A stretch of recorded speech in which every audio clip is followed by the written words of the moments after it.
આજે આપણે જે ગરડા પ્રથમ પ્રકરણનું 25મું વચનામૃત વાંચ્યું. આખું વચનામૃત બે બાબતના નિરૂપણ ઉપર કેન્દ્રિત છે. પહેલી બાબત છે ભગવાનના ભક્તને પૂર્ણકામપણું ક્યારે મનાય. પૂર્ણકામપણું એટલે કૃતાર્થતા, ધન્યતા, પરિતૃપ્તિ. ઓમ પૂર્ણમદઃ પૂર્ણમિદમ જેવી ભાવના. ભક્ત આઠે પહોર પરમાત્માના આનંદ રસથી છલકાતો હોય એવું ભક્તને ક્યારે મનાય. તો એ બાબતની જે વિસ્તૃત ચર્ચા છે એ તો આપણે વિશ્વ મંગલ મહોત્સવમાં સાંભળી છે. હવે બીજી જે બાબત છે તે બે પ્રકારે સમાધિ થાય છે એનું નિરૂપણ શ્રીજી મહારાજ સમજાવે છે. સમાધિ બે પ્રકારે થાય છે. પહેલો પ્રકાર છે અષ્ટાંગ યોગથી સમાધિ થાય છે. અષ્ટાંગ યોગ એટલે અષ્ટ અંગ. અષ્ટ એટલે આઠ. આઠ અંગે યુક્ત જે યોગ સાધના તેનું નામ અષ્ટાંગ યોગ. આઠ પગથિયા છે, સ્ટેપ્સ છે આઠ. એક એક ક્રમે ચડવાના છે, ત્યારે સમાધિની સ્થિતિ પ્રાપ્ત થાય છે. એ આઠ અંગ યમ, નિયમ, આસન, પ્રાણાયામ, પ્રત્યાહાર, ધારણા, ધ્યાન, સમાધિ. આટલી લાંબી યાત્રા છે, કઠણ માર્ગ છે.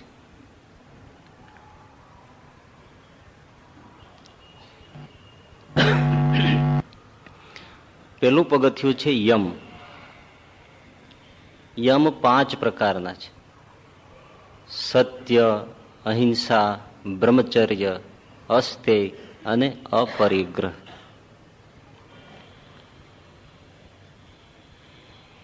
આ 5ની અંદર દ્રઢતા પ્રાપ્ત થાય ત્યારે આગળ વધાય. સત્ય કઈ રીતે પાલન કરવું,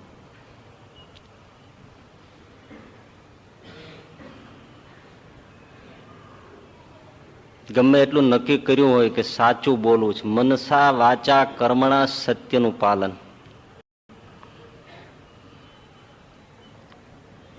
સાચું બોલીએ તો ઘરમાંય ડખો થાય, ભાઈ ભાઈમાં ઝઘડો થાય.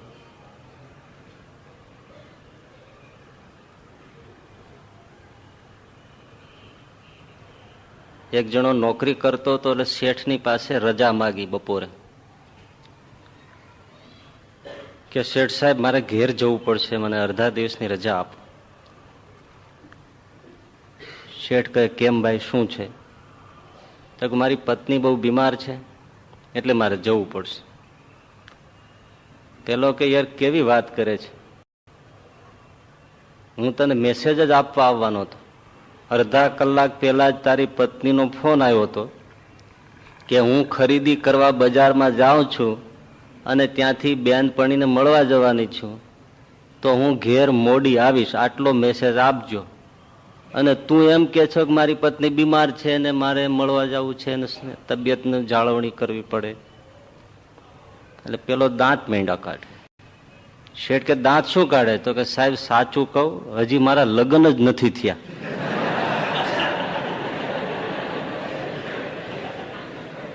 તો ફોન ક્યાંથી આવે? એ કઈ સાચું બોલે નહીં. હામાં ગાળિયા નાખે ત્યારે કાંઈક વ્યવહાર હાલતો છે.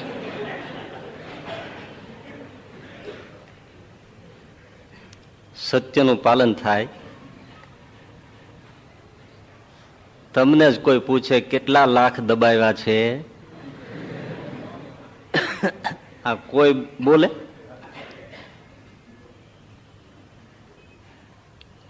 પેલે પગથિયે જ બધા ખડી જાય. અહિંસાનું પાલન, મન વચનથી કોઈને પીડા આપવી નહીં. બ્રહ્મચર્યનું પાલન કેટલું દ્રઢ જોઈએ. અસ્તે એટલે કોઈનું ચોરવું નહીં, કોઈનું પડાવી લેવું નહીં. અને અપરિગ્રહ એટલે કશો સંગ્રહ નહીં. ત્યારે આ માર્ગે હજી પેલું પગથિયું ચડાય. પછી બીજું પગથિયું નિયમનું. નિયમ પાછા 5 પ્રકારના: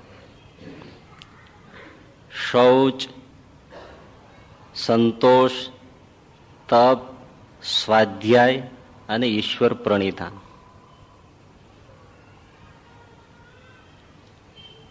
શૌચ એટલે પવિત્રતા, શારીરિક અને માનસિક, બાહ્ય અને આંતરિક બંને પ્રકારની પવિત્રતાનું જાળવણી થાય એવી રીતે નિયમ પાલન કરવું, એવા નિયમની જાળવણી કરવી.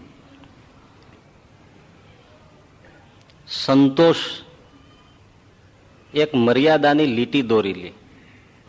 જીવન નિર્વાહ માટે, દેહ નિર્વાહ માટે આટલી જરૂર છે, એનાથી વિશેષની મનમાં ઈચ્છા જ ન થાય, અને કોઈની ઈચ્છાથી મળે તો પણ સ્વીકાર કરે નહીં.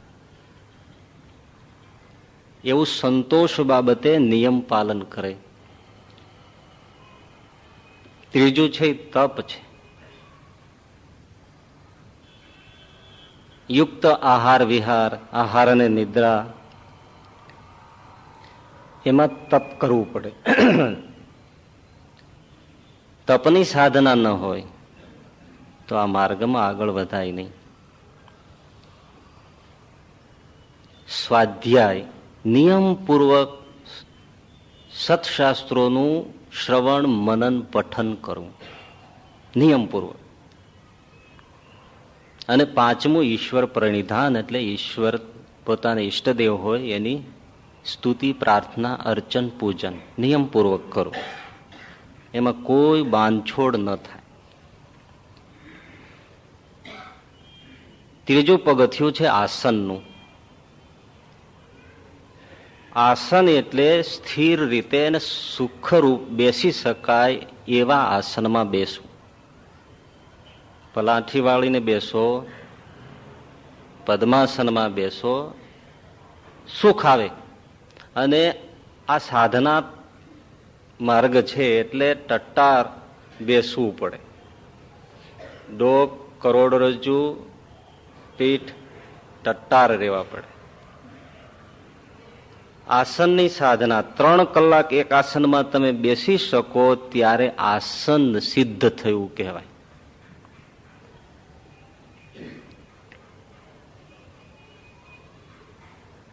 પછી આવે પ્રાણાયામ.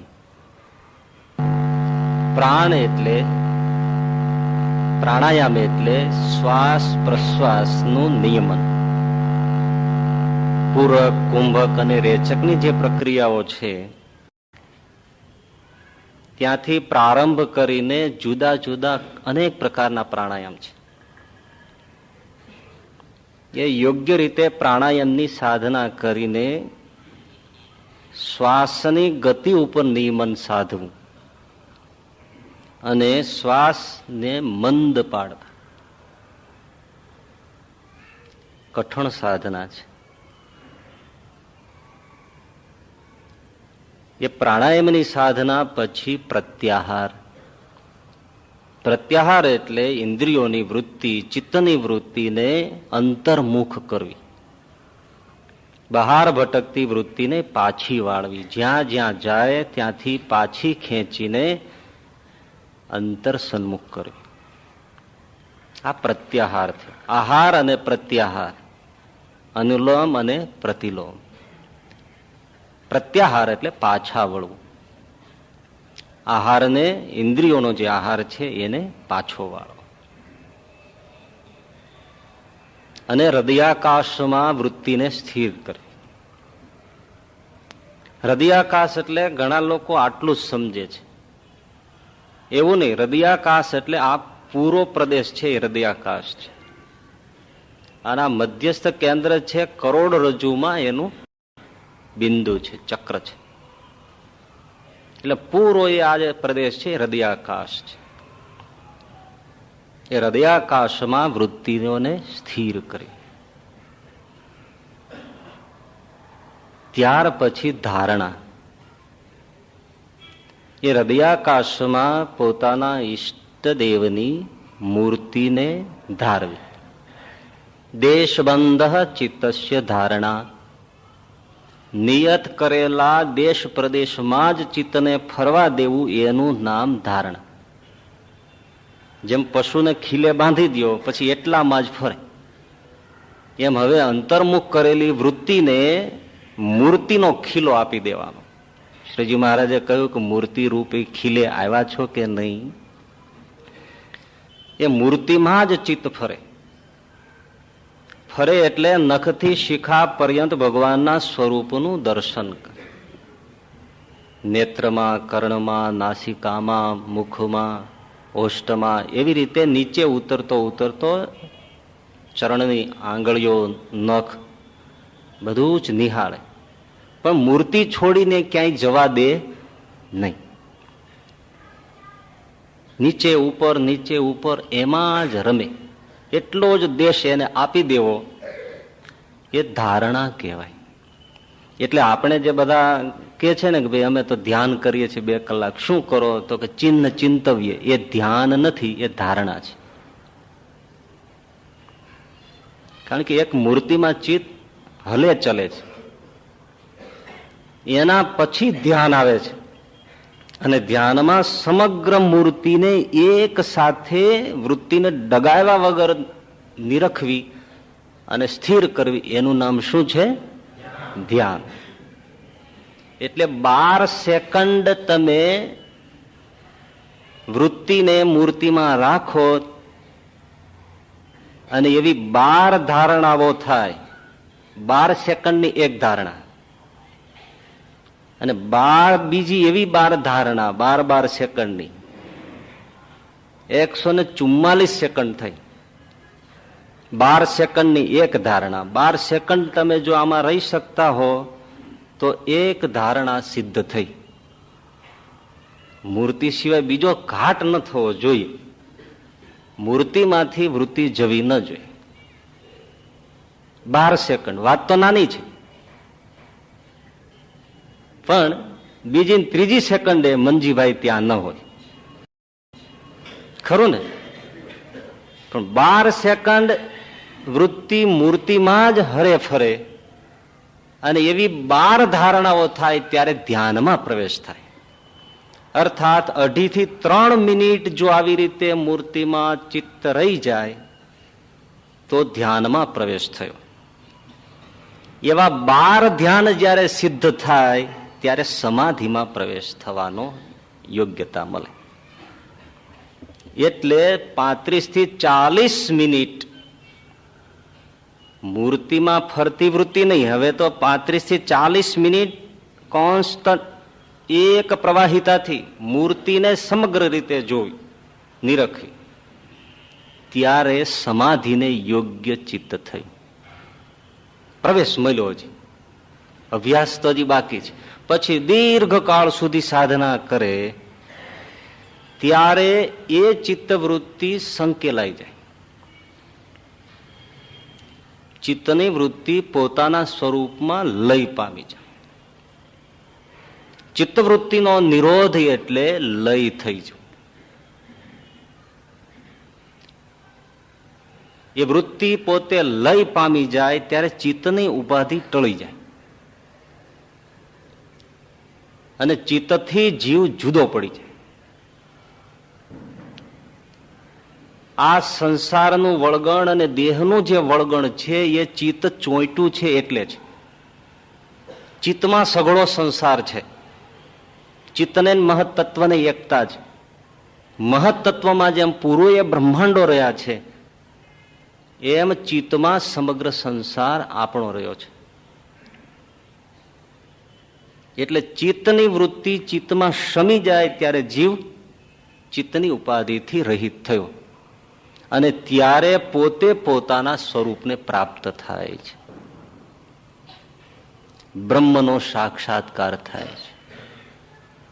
અત્યંત તેજોયુક્ત પોતાના સ્વરૂપને પોતે અનુભવે છે અને સમગ્ર ઉપાધિઓથી રહિત થાય છે અને સમાધિની દશા પ્રાપ્ત થાય છે. દેહથી સ્થૂળ સૂક્ષ્મ કારણથી પર જતો રહે.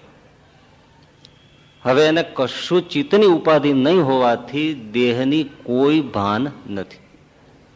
આવી સમાધિ સ્થિતિ છે. કેટલી અઘરી. પહેલી બાબત તો એ છે સ્થળ જોઈએ. હજી કઠણાઈ જુઓ, યોગ્ય સ્થળ જોઈએ. શક્ય હોય ત્યાં સુધી એક જ સ્થળ જોઈએ. રોજ મુકામ બદલે એનું કામ નથી. ઘણા છોકરા બેઠા હોય ને 10-15 મિનિટમાં 5 જગ્યાએ વાંચવા બેસે અને ઘણાને તો ફોન આવીને ઘંટડીઓ ઠરી જાય તોય જડે જ નહીં. ક્યાં ગોતવા જાઓ? હરી તારા નામ છે 1000 કે નામે લખવી કંકોત. એક જ સ્થળ અને એ શાંત, કોઈ જાતના વિક્ષેપ રહિતનું. શહેરમાં કામ થાય નહીં. અમથા ઋષિ મુનિઓ જંગલમાં ચાલ્યા જતા હશે એટલે આપણે કોઈ મોટા શહેરના કામના રહીએ નહીં. સ્થળ શાંત છે, યોગ્ય. બહુ મજાનો વચનામૃત છે. જેટલું ધ્યાનથી સાંભળશો એટલો આનંદ આવશે. આપણે કોઈને બધાને સમાધિ નથી કરાવી દેવાની. સમાધિ તો છે, થાંભલે બેઠા છે અને તરત થઈ જાય છે. એને તો ઉખેડશો તો નહીં ઉખડે.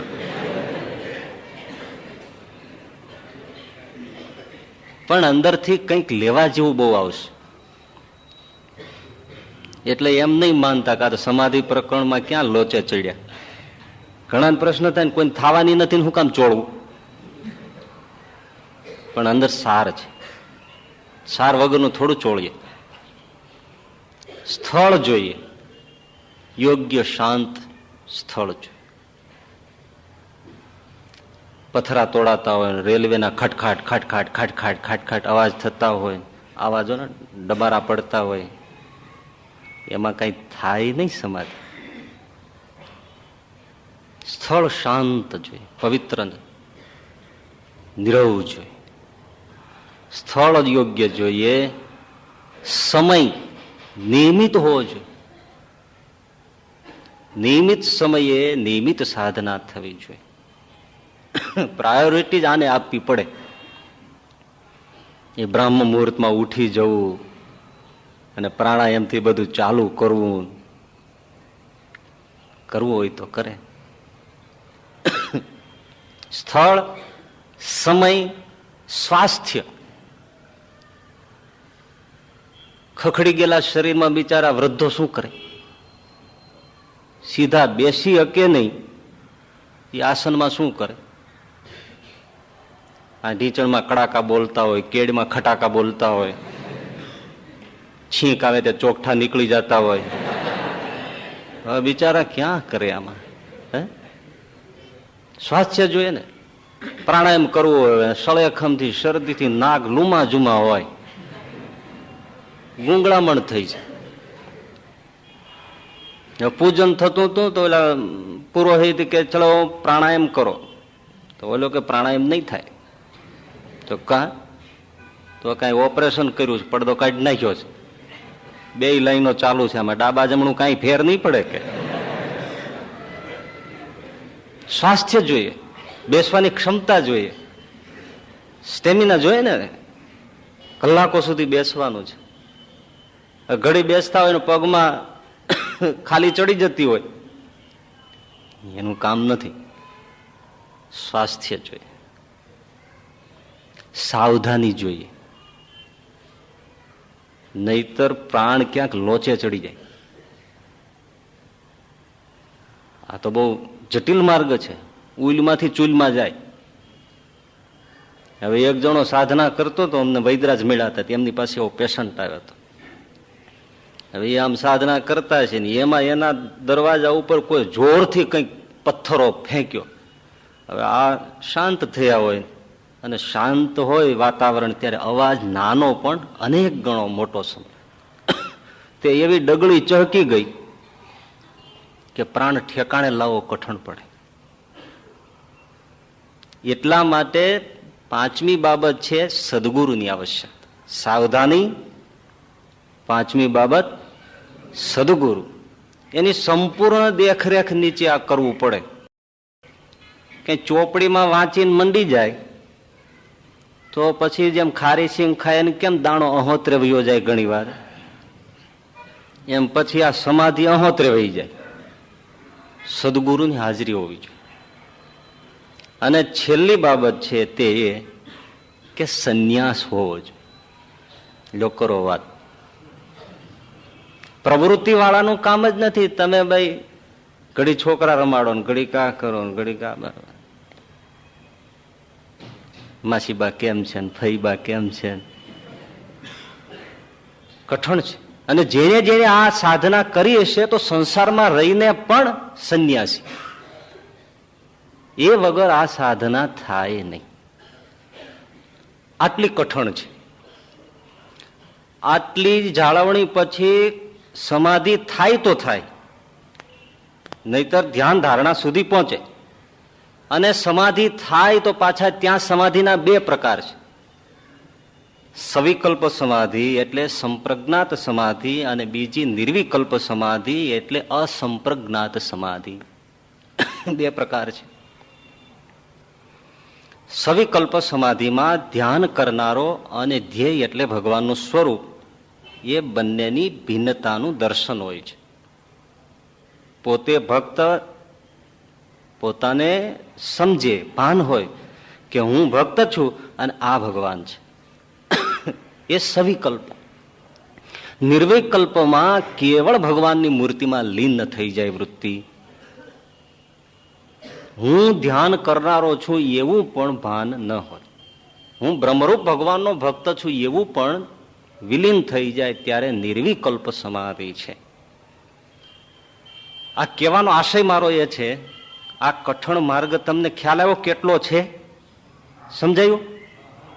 હવે મધુર વાત મારી કેવી છે કે આવા નિર્વિકલ્પો સમાધિ થઈ હોય, નિર્વિકલ્પ સમાધિ એક તો સવિકલ્પ વાળા ન મળે,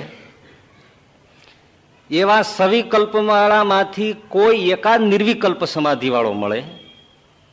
એવા નિર્વિકલ્પ સમાધિ વાળા ભેળા કરો હોય મળે એ તો પછીની વાત છે. એમાંથી એકાદ કે એવા થોડાક સમર્થ પુરુષ નીકળે જે બીજાને સમાધિ કરાવી શકે, કે જે બીજાને સમાધિ કરાવે. અને બીજાને સમાધિ કરાવે તો પણ જિંદગી દરમિયાન એકાદ બે જણાને, એકાદ બે પ્રસંગે પોતાના સામર્થ્યથી એને સમાધિ દશા પમાડે. અને એ પણ સામો સુપાત્ર હોય, સાધક હોય, એને જ પમાડી શકે. અને એ પણ સ્પર્શથી, કા એના આજ્ઞા ચક્રમાં સ્પર્શ કરશે, કા એના હૃદય ઉપર સ્પર્શ કરશે, ત્યારે પેલાને સમાધિની દશા પ્રાપ્ત થાય. આ વાત મેં એટલા માટે કહી કે અનેક લોકોને સમાધિ સહજમાં કરાવી શકે એવો નિર્વિકલ્પ સમાધિ સ્થિતિ વાળો ક્યાંય ઇતિહાસમાં મહાપુરુષ દેખાતો નથી. હવે તમે પ્રમાણભૂત રીતે અને પ્રામાણિકપણે અને પ્રમાણભૂત ગ્રંથોનો સહજાનંદ સ્વામી વિશેના ચરિત્રોનો અભ્યાસ કરો. આ ઘણા લોકોને સહજાનંદ સ્વામી સમજાતા નથી, એટલા માટે મેં આ વિસ્તાર કર્યો છે.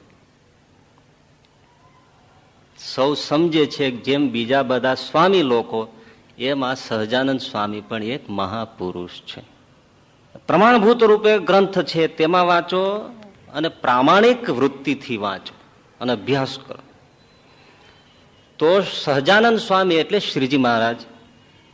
શ્રીજી મહારાજે અનેકને સમાધિ દશા પ્રાપ્ત કરાવી. બાળ, યુવાન, વૃદ્ધ, નર, નારી, બ્રાહ્મણ, ક્ષત્રિય, વૈશ્ય, શુદ્ર, સુપાત્ર, કુપાત્ર, સાત્વિક, રાજસી, તામસી, મલિન, દુર્જન, હિન્દુ, મુસ્લિમ, ઈસાઈ, બધાને સમાધિ અનેક. એ આપણે જાણીએ છીએ, આપણે જે ચરિત્રોનો અભ્યાસ કર્યો છે અને પરંપરાથી જે છેક સુધી જે આપણે અનુભવતા આવ્યા છીએ, એટલે આ કઈ દંતકથા નથી. અનેકને સમાધિની દશામાં સહજાનંદ સ્વામીએ પહોંચાડ્યા હતા. અને એ સ્પર્શથી એક પણ નહીં, દ્રષ્ટિ માત્રથી કોઈને સ્પર્શ કરીને સહજાનંદ સ્વામીએ સમાધિની દશામાં મૂક્યો હોય એવો ઇતિહાસ નથી. દર્શન માત્રથી, દ્રષ્ટિ માત્રથી, ચપટી માત્રથી, ચાખડીના અવાજથી, લાકડીના છેડા અડાડવા માત્રથી સમાધિ દશા પમાડતા. એ લાકડી, એ ચાખડીઓ આજે પણ મોજૂદ છે દર્શનોના સ્થાનોમાં, કે જેમાં ઘૂઘરીઓના ગમકાર માંગરોળની બજારમાં થતા અને ટપોટપ વાણિયાઓ દુકાન બંધ કરી દેતા, ડરતા, ઓળખાતું નહીં એટલે, અને સમાધિની દશા થઈ છે. પોતે કરાવતા એટલું નહીં, બીજાને સામર્થ્ય આપતા. સંતો હોય, ભક્તો હોય, ભાઈ ગામડે જવું છે, મહારાજ અમને ત્યાં સત્સંગ કરાવતા આવડે નહીં, અમે ભણ્યા નથી. મહારાજ કે લ્યો આ રૂમાલ લઈ જા, આ બે રૂમાલ રાખો, આ લીલો અને લાલ.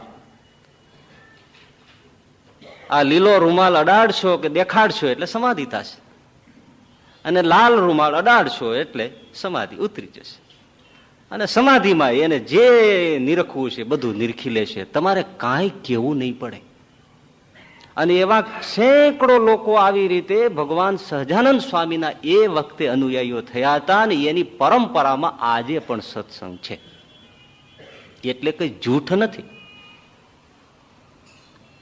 લાકડી આપે, લીલો છેડો અડાડો, સમાધિ થાય, લાલ છેડો અડાડો, સમાધિ ઉતરી જાય. એની ક્યાં વાત કરો છો ભાઈ? શેખજીને દાઢીમાં ઐશ્વર્ય આપ્યું. સિંધ દેશના શેખજી મુસલમાન, વડોદરામાં ગાયકવાડ સરકારમાં પોલીસ અફસરની નોકરી કરે, અને ગોપાળાનંદ સ્વામીનો એવો અમોઘ પ્રતાપ વડોદરામાં છાયો કે સયાજીરાવ સુધી પણ મહારાજની સુગંધ પહોંચી. વડોદરામાં સવારી નીકળી, મહારાજને રાજમહેલમાં પધરાવ્યા. નારૂપંત નાના દિવાન જેવા એકાંતિક ભક્તો થયા. એ બધા ચરિત્રો અને આ બધું જોઈને શેખજીને ભગવાનપણાનો નિશ્ચય થયો. સહજાનંદ સ્વામીમાં મુસલમાન છે, એકાંતિક ભક્ત થયા. પણ એકવાર પ્રસંગ નીકળ્યો કે આપણે દેશ દેશાવરમાં સંતો બધે જાય છે, પણ સિંધમાં કોઈ સત્સંગ કરાયો નથી. શેખજી કે મહારાજ હું કરાવું, એ તો મારું વતનનું ગામ. પણ ભણે મહારાજ કે મને શું બોલતા આવડે, એક તો હું જાતે મુસલમાન અને હિન્દુનું ધર્મનું મને ઊંડું જ્ઞાન ન, હું તો પ્રભુ તમને ઓળખું, કારણ કે ઐશ્વર્ય આપો જાઓ. મહારાજ કે જાઓ, તમને ઐશ્વર્ય આપ્યું, તમારી દાઢી જોશે ને સમાધિ થશે, જાઓ. મિયા દાઢી રાખે અને તમે બીજાના અંતઃકરણને વાંચી શકશો, જાઓ. શેખજી ઉપડ્યા. કથા તો લાંબી છે, પણ જ્યાં જાય ત્યાં બસ સામે બેસે, કોઈ કે દેખો મેરી દાઢી, દાઢી જુએ ત્યાં સમાધિ. કઈ ઉપદેશ કરવો પડે નહીં. પશુઓને સમાધિ, પક્ષીઓને સમાધિ, જળચરોને સમાધિ. સરદારનું સરોવર કાઠી દરબારો સાથે મહારાજ પધાર્યા. મહારાજ કે ચાલો સુરાખાચર, ચાલો દરબારો, આમાં નાહવું છે. અરે મહારાજ ભણ્યા, આમાં તો કે મગરાન મચ્છરાન બધા આટા મારે, અમારો ટોંટિયો પકડી લે. મહારાજ કે ગભરાવમાં હાલ્યાઓ. અને મહારાજે દ્રષ્ટિ કરી, તમામ મગરાઓ, માછલાઓ, કરચલાઓ, કાચબાઓ સમાધિ દશામાં પણ, અને બધા ચત્તાપાટ તરવા માંડ્યા. હાલો હવે કોઈને કાંઈ બીક નથી, નાવ. ત્યાં તો આકાશમાં સમળ આવી ગયા, માંડ્યા ચક્કર મારવા. સુરાખાચર કે મહારાજ ભણે તમે આને હારી ઉજાણી કરાવી. મહારાજ કે દરબાર, જેને નાડી પ્રાણ ખેંચતા આવડે એને રક્ષણ કરતા પણ આવડે. હે જળ ક્રીડા આનંદથી કરીને મહારાજે બહાર નીકળ્યા. પછી ચપટી વગાડી, બધા જ માછલાઓ મગરાઓ સચેતન થઈને વિહરવા માંડ્યા. પોતે સમાધિ કરાવી, બીજાને સમાધિનું ઐશ્વર્ય આપ્યું, ને એ બીજા સંતો ભક્તો બીજાને સમાધિ કરાવી શકતા એવા ઐશ્વર્યવાન હતા. આ સમાધિનું આપણને અનુભવ જોવા સાંભળવામાં ન રહ્યો, ખાલી 50 વર્ષનો ગાળો પીડ્યો છે. આજે નથી એ કબૂલ, પણ ત્યાં સુધી તો આપણા ઘણા વડવાઓએ એ અનુભવ કર્યો છે.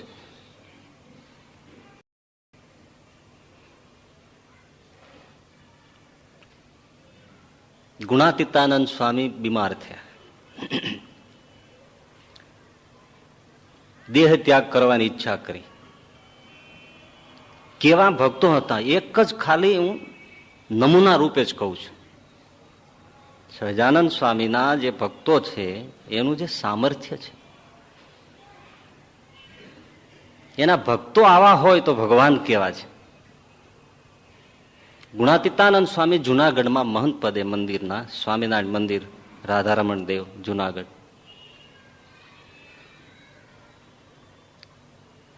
દૂર આખા ગામ, ક્યાં જુનાગઢ અને ક્યાં આખા પીપળાણા, મેઘપુર, એ બધા ગામ. આખા ગામમાં લાડુમાં પીપળાણાના નરસિંહ મહેતાના દીકરી નિરાવરણ દ્રષ્ટિ અને સમાધિની દશા. કયા સાધનો હતા, એક સામાન્ય મહિલાની દશા છે આ. ત્યાં બેઠા બેઠા જુનાગઢમાં જુએ કે સ્વામી ઉદાસ થયા છે અને દેહત્યાગ કરીને અક્ષરવાસી થશે તો સત્સંગનું શું થશે. સડસડાટ સમાધિ કરીને અક્ષરધામમાં મહારાજ પાસે પહોંચ્યા, ધા નાખી. અરે મહારાજ, સ્વામીએ સંતો ને ભક્તોના આંબા સોરઠમાં રોપ્યા છે, તો એ રોપા છે હજી, એ મોટા રોપડા છે, એ આંબા થઈ જાય પછી સ્વામીને તમે લઈ જાઓ એવી દયા કરો, રાખો ત્યાં સુધી, નહીતર બગીચો ઉજ્જડ થઈ જશે. મહારાજ કે હા લાડુ અમે એમ રાખશું, હો જાઓ. અને ગુણાતીતાનંદ સ્વામી સાજા થયા. એ ત્યાં જાણી ગયા કે આ પરાક્રમ લાડુ ડોશીનું છે. આપણો ગુણાતીતાનંદ બાપ જેવા તેવા નહોતા. વળી બીજી વખત સ્વામી ઉદાસ થઈને ઉપશમમાં જ ઉતરી ગયા. કઈ ધ્યાન જ નહીં, બિલકુલ ઉપશમ. આંખો ખુલી હોય છતાં કઈ દેખે નહીં, કાન ખુલ્લા તો સાંભળે નહીં, કોઈ જમવાનું કહે તો કોઈ નજરમાં નહીં. હે મહારાજ, હે મહારાજ, બસ એમ નમ 3 દિવસ 3 રાત નીકળી ગયા. સભા મંડપમાં બેઠા. દેશ દેશાવરમાં ખબર પડી ગયા કે હવે સ્વામી આ વખતે રહેવાના નથી. બધા જ ભક્તો દર્શને આવવા માંડ્યા. જુનાગઢમાં માણસો ભેળું માંડ્યું થવા કે હવે સ્વામી રહેશે નહીં. સંતોના મંડળ ગામડે ગયા હોય એ પણ પાછા ફરવા માંડ્યા, સ્વામી પાસે પહોંચવા માટે ઉતાવળા. માંગરોળમાં યોગેશ્વર દાસજી સ્વામી, ગુણાતીતાનંદ સ્વામીના શિષ્ય, એમને ખબર પડી એટલે સંત મંડળ સાથે માંગરોળથી જુનાગઢ જવા નીકળ્યા. વચ્ચે આખા આવે, ત્યાંથી મંડળ નીકળ્યું એટલે અહીંયા આખામાં લાડુમાં એ સરસ મજાની દૂધપાક, પૂરી, ભજીયા બધા બનાવી અને થાળ ઠાકોરજીનો તૈયાર રાખ્યો. નિરાવરણ દ્રષ્ટિ, સંતો આવે છે. આખામાં મંદિરે આવ્યા એટલે તરત લાડુમાં એ કેવડાવ્યું કે સ્વામીને કહો થાળ તૈયાર કરાવડાયો છે, ઠાકોરજીને ધરાવી જમી અને પછી જુનાગઢ જાય. એટલે યોગેશ્વરદાસજી સ્વામીએ કીધું કે સ્વામી બીમાર છે, એટલે અમે નિયમ લીધું છે કે સ્વામીનું દર્શન કરીને પછી જમવું, અન્ન જળ લેવું, એટલે અમારાથી જમાશે નહીં.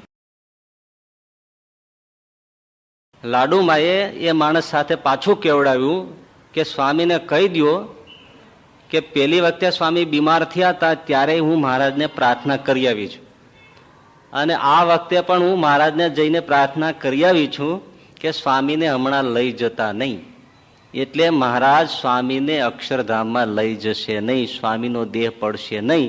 તમે ભોજન કરી લ્યો, સ્વામીને આજે સારું છે અને એક વાટકો ભરીને રાબ પીધી છે.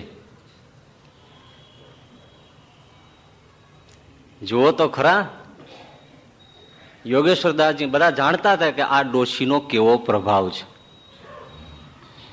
થાળ ધરાવ્યા, જેમાં જુનાગઢ પહોંચ્યા, બધી ખબર અંતર પૂછ્યા તો કે હા, સ્વામીએ કાલે રાબ પીધી હતી. સારું છે.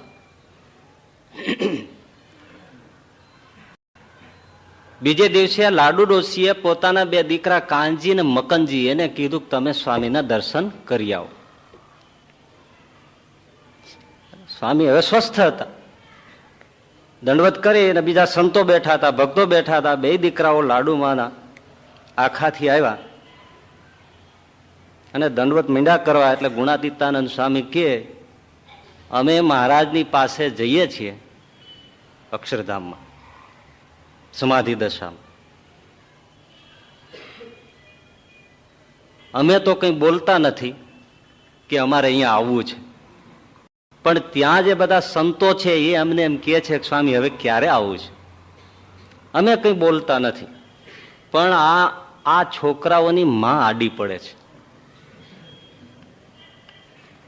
અમે જો કહીએ તો મહારાજની આગળ આપણે આપણું વેણ રાખ્યું કહેવાય, એટલે આપણે બોલાય નહીં. અને આ ડોશી જવા દેતી નથી. પેલા છોકરા, હા સ્વામી તારી માને કહી દેજે હવે જો આડી આવી તો સમાધિ ખેંચી લઈશ, સમાધિનું સુખ નહીં આવવા દઉં. લો બોલો. છોકરાઓને ફાળ પડી, સ્વામી નારાજ થઈ ગયા છે. આવીને પહોંચ્યા ને બાને વાત કરી કે માં, સ્વામીએ નારાજગી દર્શાવી છે અને એમ કીધું છે કે હવે જો લાડુ ડોશી આડી આવી તો એની સમાધિ ખેંચી લઈશ. એટલે લાડુમાં કે દીકરા, આપણા માટે આપણે કાંઈ કરતા નથી, સત્સંગના હિત માટે આપણે મહારાજને પ્રાર્થના કરીએ છીએ. સ્વામી તો મોટા પુરુષ છે, સ્વતંત્ર છે, એટલે એ તો જેમ ઈચ્છા આવે એમ બોલે, આપણે એનું કંઈ દુઃખ લગાડાય નહીં. પણ સત્સંગના હિત માટે આપણે મહારાજને પ્રાર્થના કરવી, ભલે સ્વામીએ કીધું. આ ગજબનું જોશીભાઈ કરા થાય. ત્રીજી વખત સ્વામી બીમાર થયા અને લાડુ ડોશી ઉપડ્યા. મહારાજને પ્રાર્થના કરી, પાછા આવ્યા. પણ જુનાગઢમાં બેઠા બેઠા ગુણાતીતાનંદ સ્વામીએ સમાધિ ખેંચી લીધી અને લાડુ ડોશી અકળાણા. હાય કે સ્વામી નારાજ થઈ ગયા. હે છોકરાઓ, કે હવે તો મારું સુખ વયું ગયું, મારો જીવ બળે છે, ભગવાનનું સુખ વયું ગયું. અને સ્વામી નારાજ થઈ ગયા. ડોશી ઘાંઘા થઈ ગયા. જાઓ, દોડો, જુનાગઢ જાઓ, સ્વામીને પગે લાગો, કોઈ બી હિસાબે સમજાવો. મને એમ નહોતું કે સ્વામી આવું કરશે. ત્યાં તો સાચે જ સ્વામીએ સમાધિ ખેંચી લીધી. છોકરાઓ દોડતા આવ્યા, રડ્યા, સ્વામીના પગમાં પીડ્યા. સ્વામી, મારી ડોશીએ કીધું છે, માએ કીધું છે, હવે તમને જરાય આડા નહીં આવે, કૃપા કરીને સમાધિ પાછી આપો, એનું દુઃખ અમારાથી જોવાતું નથી. સ્વામી કે સારું, સમાધિ થશે. સમાધિ સ્ટાર્ટ.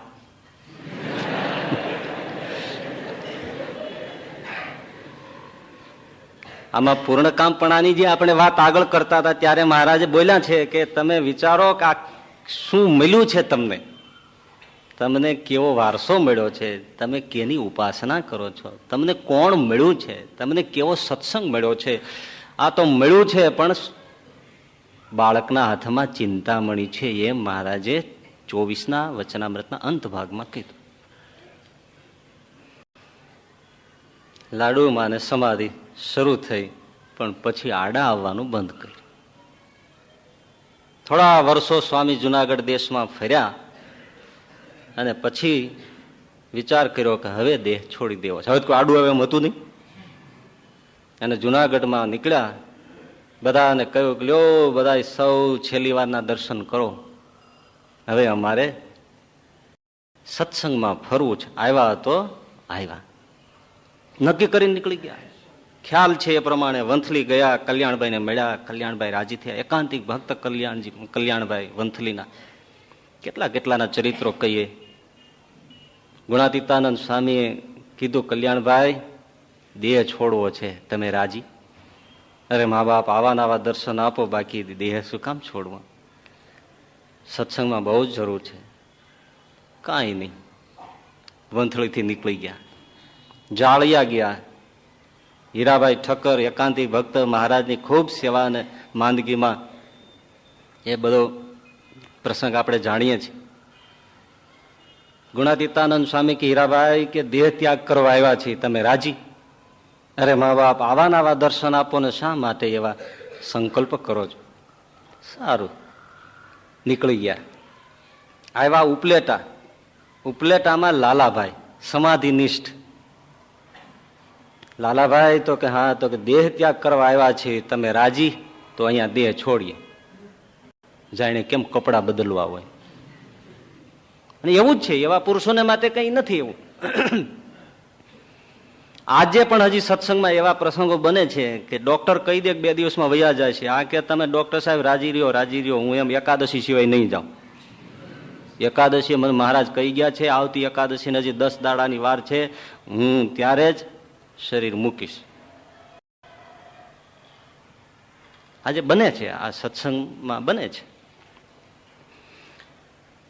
લાલાભાઈ ઉપલેટામાં ન ઈચ્છા દર્શાવી એટલે સ્વામી ત્યાંથી નીકળીને ગોંડલ આવ્યા.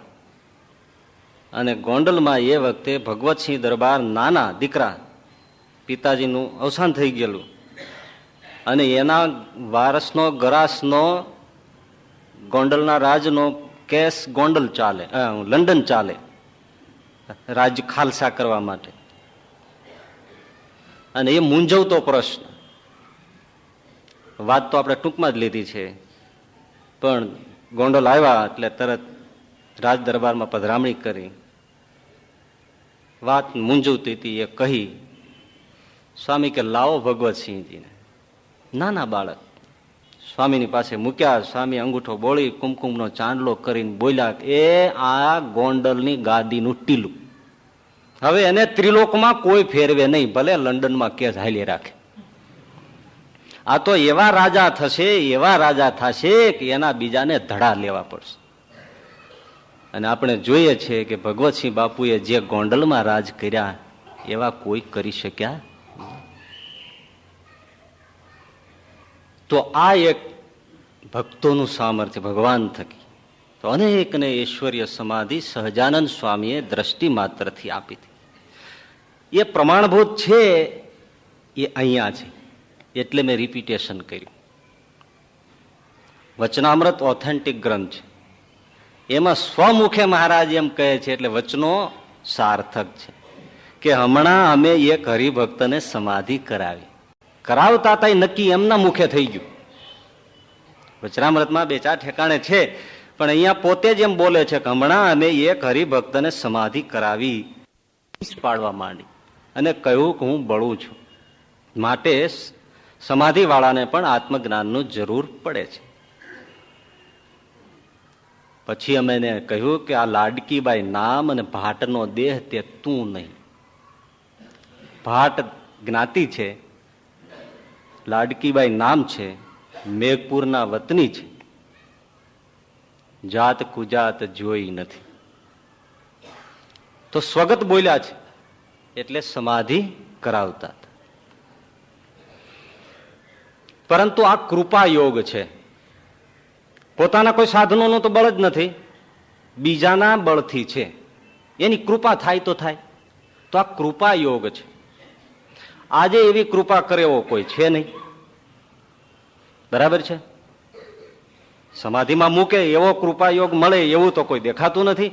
બીજી વાત, અષ્ટાંગની કઠણાઈ આપણે જોઈ લીધી, તે થઈ શકે એમ નથી, એટલે એ પણ કેન્સલ થયું.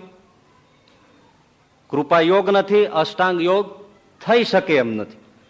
એટલે અહીંયા શ્રીજી મહારાજે બીજી વાત લીધી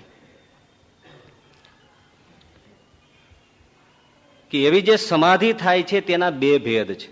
એક તો પ્રાણાયામે કરીને પ્રાણનો નિરોધ થાય છે, તે ભેળો ચિત્તનો નિરોધ પણ થાય છે. અને બીજો પ્રકાર એ છે જે ચિત્તને નિરોધે કરીને પ્રાણનો નિરોધ થાય છે. તે ચિત્તનો નિરોધ ક્યારે થાય? તો સર્વ ઠેકાણેથી વૃત્તિ તૂટીને એક ભગવાનને વિશે વૃત્તિ જોડાય ત્યારે ચિત્તનો નિરોધ થતા પ્રાણનો નિરોધ થાય અને સમાધિ થાય. માટે જેની ચિત્તવૃત્તિ ભગવાનના સ્વરૂપમાં જોડાણી એને અષ્ટાંગ યોગ વગર સાધે સદાય ગઈ. બે વાત થઈ, પ્રાણને નિરોધે કરીને ચિત્તનો નિરોધ અને સમાધિ, ચિત્તને નિરોધે કરીને પ્રાણનો નિરોધ. 1 + 1 બરાબર 2. એનો અર્થ એ પણ થયો ને કે 2 બરાબર 1 + 1, બે સરખું જ થાય. પ્રાણને નિરોધે કરીને ચિત્તનો નિરોધ, તો ચિત્તને નિરોધે કરીને પ્રાણનો નિરોધ. ભગવાનના સ્વરૂપમાં જોડાવું એટલે અષ્ટાંગ યોગની વાત મૂકી દો. સમાધિ કરવી છે તો ચિત્તનો નિરોધ, યોગ ચિત્તવૃત્તિ નિરોધ, ચિત્તનો નિરોધ કરો. કેમ થાય? તો ભગવાનના સ્વરૂપમાં ચિત્તવૃત્તિને જોડો. આને ભગવાનના સ્વરૂપમાં ચિત્તવૃત્તિને જોડવું એનું નામ ભક્તિ યોગ. બિલકુલ સરળ વાત આવી છે. કારણ કે આમાં સ્થળનું બંધન નથી. ગમે એટલો ઘોંઘાટ હોય તો પણ ભગવાનમાં વૃત્તિ રાખવામાં કોઈ આડું આવતું નથી. સમયની કોઈ પાબંદી નથી. જ્યારે તમને અનુકૂળ આવે ત્યારે વૃત્તિ જોડો. સ્વાસ્થ્યની પણ કોઈ બંધન નથી. શરીર ગમે તેવું ખખડી ગયું હોય, ખાટલામાં સૂતા હો, સાવ લાંબા થઈ ગયા હો, તમે બેડ રિડન હો, તોય પણ ચિત્તવૃત્તિ જોડવામાં કોઈ તકલીફ પડતી નથી.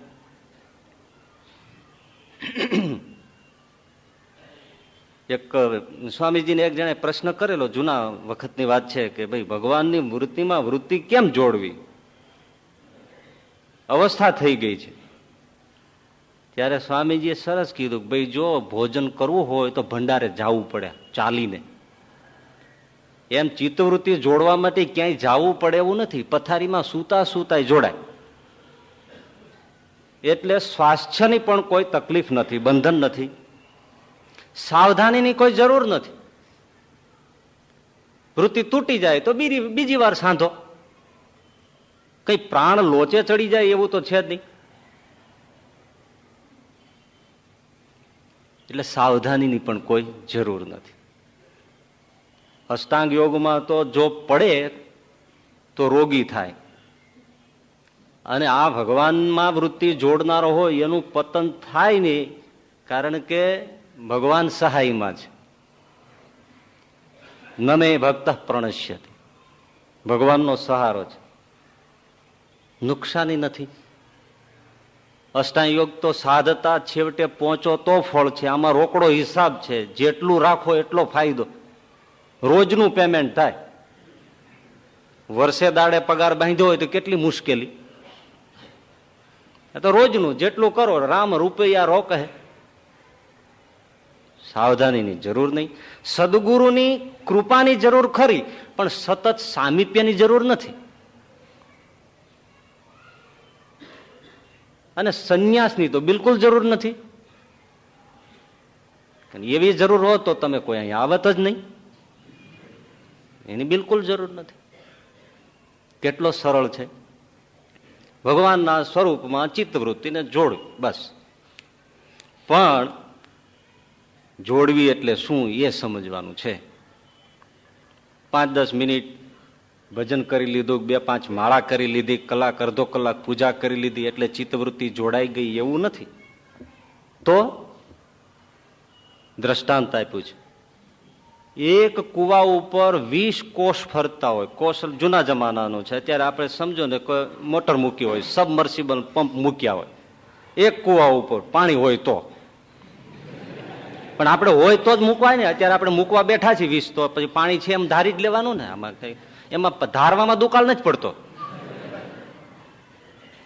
20 ઓઇલ એન્જિન જોડ્યા હોય, 20 મોટર મૂકી હોય, 20 કોષ ફરતા હોય, તો મહારાજ કે વિષય કોષનો પ્રવાહ જુદો જુદો જતો હોય તો એ પ્રવાહમાં બળ ન હોય, રોકો તો રોકાઈ જાય. પરંતુ એ વિષય કોષનો, વિષય મોટરનો પાણીનો પ્રવાહ એક કરવામાં આવે તો મહારાજ કે બળવાન નદી જેવો પ્રવાહ થાય. પછી એ કોઈનો હઠાવ્યો હઠે નહીં. એવી બળવાન વૃત્તિ ભગવાનમાં જોડાય, હઠાવી હઠે નહીં, ત્યારે જોડાયા કહેવાય. એવી બળવાન પ્રબળ વૃત્તિ ભગવાનમાં જોડાય તો સમાધિ આવે જ. અનેક ભક્તો થયા કેવળ ભગવાનમાં વૃત્તિ જોડીને. અષ્ટાંગીઓ ક્યાં સાધ્યા હતા? જામનગર પાસે મોડા ગામના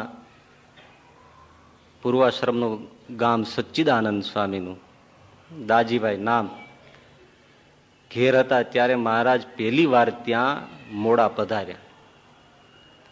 અને આ દાજીભાઈ મહારાજની મૂર્તિનું દર્શન કર્યું. દર્શન માત્રથી શું થતું? ચિત્તવૃત્તિ જોડાઈ ગઈ. મહારાજ તો બીજે દિવસે ચાલ્યા પણ પાછળ પાછળ દોડે. ઘરના બધા પકડી રાખે પણ હાથ ના રહે. સમજાવી કરીને ઘરમાં લાવીને પૂરી રાખ્યા. ઘણી લાંબી કથા છે, પરંતુ એક દર્શન માત્રથી વૃત્તિ જોડાઈ ગઈ. મહારાજ તો ભુજ પહોંચ્યા. ખબર મળ્યા કે શ્રીજી મહારાજ ભુજ છે.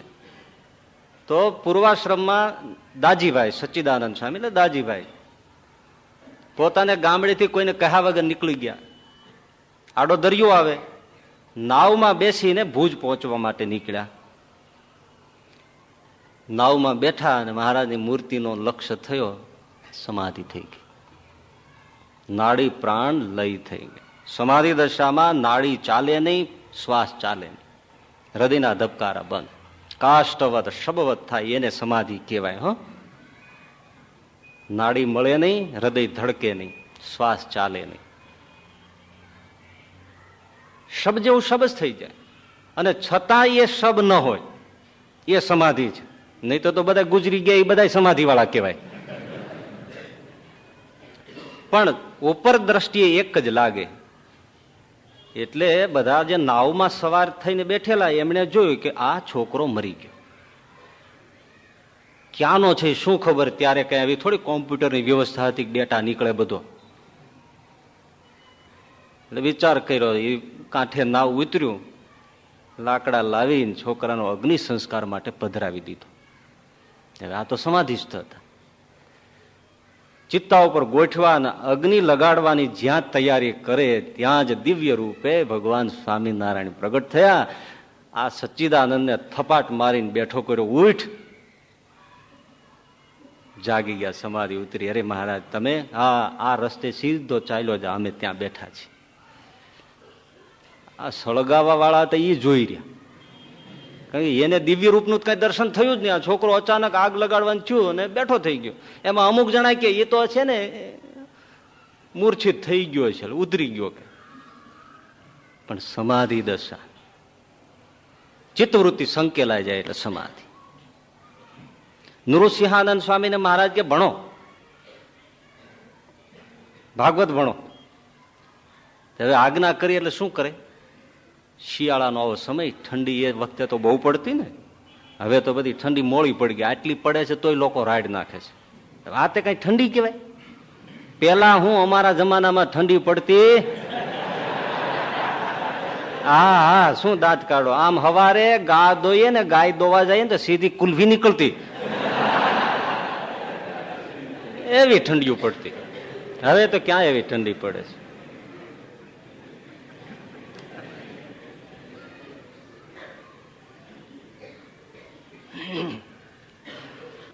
સગડી કરેલી, તાપણું કરેલું, અને સ્વામી આમ ભાગવતનો વાંચન કરે. વાંચતા વાંચતા મૂર્તિમાં વૃત્તિનો લક્ષ્ય થઈ ગયો, નાડી પ્રાણ સંકેલાઈ ગયા, ભાગવતની પોથી અગ્નિમાં પડી ગઈ. આમને તો કઈ ખ્યાલ જ નહોતો. સમાધિ ઉતરીને જોયું, રડ્યા, અરે રે હવે મહારાજનો ઠપકો મળે. શ્રીજી મહારાજ પાસે જઈને સવારે રડ્યા. મહારાજ કે શું થયું? મહારાજ આવું થયું.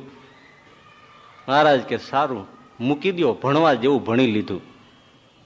આપણે ભણી ઉતર્યા, આખરે કરી કરીને આજ કરવું છે. કેવળ વૃત્તિ જોડવાથી આ દશા પ્રાપ્ત થતી. પરંતુ આવી બળવાન વૃત્તિ થાય ક્યારે? હવે જે મહત્વનું છે તે એ છે કે વૃત્તિ જોડાય એટલે થાય એ સામે આપણે એક્ઝામ્પલ મૂક્યા. ચૈતન્ય મહાપ્રભુ વૃત્તિ જોડાતી, જગન્નાથ મંદિરની ધજા જોઈને સમાધિ થઈ જતી, જય શ્રી કૃષ્ણ બોલે સમાધિ થઈ જાય. વૃત્તિ જોડાય છે. રાધાની પ્રેમ સમાધિ છે. અત્યંત વૃત્તિ જોડાય તો થાય. પણ આવી વૃત્તિ થાય ક્યારે? બળવાન વૃત્તિ થાય ક્યારે? તો જેની વૃત્તિ નિર્વાસનિક થાય છે ત્યારે તેનું ચિત્ત છે તે ભગવાનના સ્વરૂપમાં જોડાય છે. જેના ચિત્તમાં સંસારના સુખની વાસના હોય તેને તો શ્રોત્ર ઇન્દ્રિય દ્વારે અનંત જાતના જે શબ્દ તેને વિશે જુદી જુદી વૃત્તિ ફેલાઈ જાય છે. બહુ ધ્યાનથી સાંભળજો. તેમજ ત્વચા ઇન્દ્રિય દ્વારે હજારો જાતના જે શબ્દ, હજારો જાતના જે સ્પર્શ તેને વિશે જુદી જુદી વૃત્તિ ફેલાઈ જાય છે. તેમજ નેત્ર ઇન્દ્રિયની વૃત્તિ તે હજારો જાતના જે રૂપ તેને વિશે ફેલાઈ જાય છે. તેમજ રસના ઇન્દ્રિયની વૃત્તિ તે હજારો જાતના જે રસ તેમાં ફેલાઈ જાય છે. તેમજ નાસિકા ઇન્દ્રિયની વૃત્તિ તે અનંત જાતના જે ગંધ તેમાં ફેલાઈ જાય છે. તેમજ કર્મ ઇન્દ્રિયોની વૃત્તિઓ પણ પોતપોતાના વિષયને વિશે હજારો પ્રકારે ફેલાઈ જાય છે. એવી રીતે દશે ઇન્દ્રિયો દ્વારા એનું અંતઃકરણ છે તે હજારો પ્રકારે ફેલાઈ ગયું છે. તે જ્યારે ચિત્ત તે ભગવાનનું જ ચિંતન કરે, મન તે ભગવાનનો જ ઘાટ ઘડે, અને બુદ્ધિ તે ભગવાનના સ્વરૂપનો જ નિશ્ચય કરે, અને અહંકાર તે હું આત્મા છું અને ભગવાનનો ભક્ત છું એવું જ અભિમાન ધરે, ત્યારે એની એક વાસના થઈ જાણવી. આંખ છે અનેક રૂપ જોવા તલખે છે. હવે આપણો બધાનો વિચાર કરો. સતત ઝંખ્યા કરે છે. 2 મિનિટ આંખ બંધ કરવી પોસાતી નથી. આ માનસી પૂજા કરાવડાવે ને છોકરાઓને તો નિયમ અનુસાર કરવું પડે. થાળ આવે, ઘંટડી વાગે એટલે આંખો બંધ, ઘંટડી વાગે એટલે આંખ ખુલ્લી. પણ એ જો લાંબુ ચાલે તો આમ ત્રાહિયા ક્યાં. અને ઘણા તો બોલે કે પૂજારી હુઈ ગયો.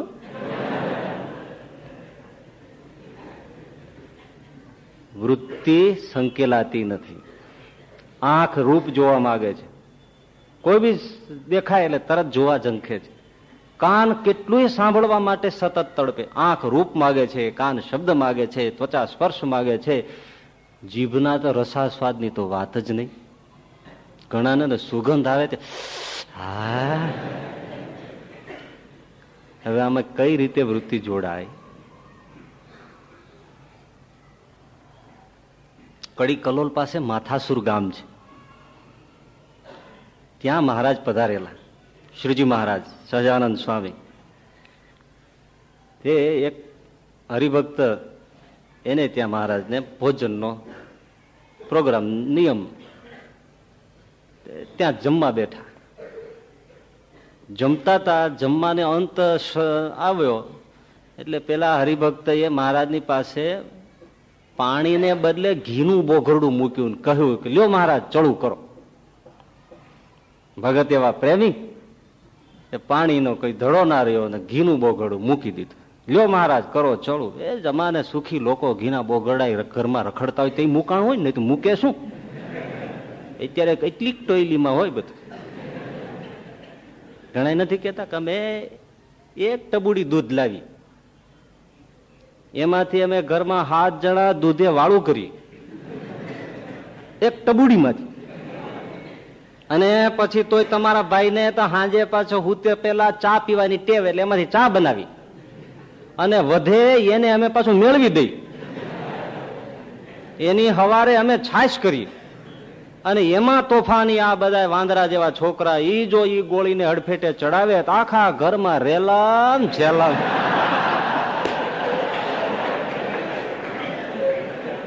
ટબુડીમાંથી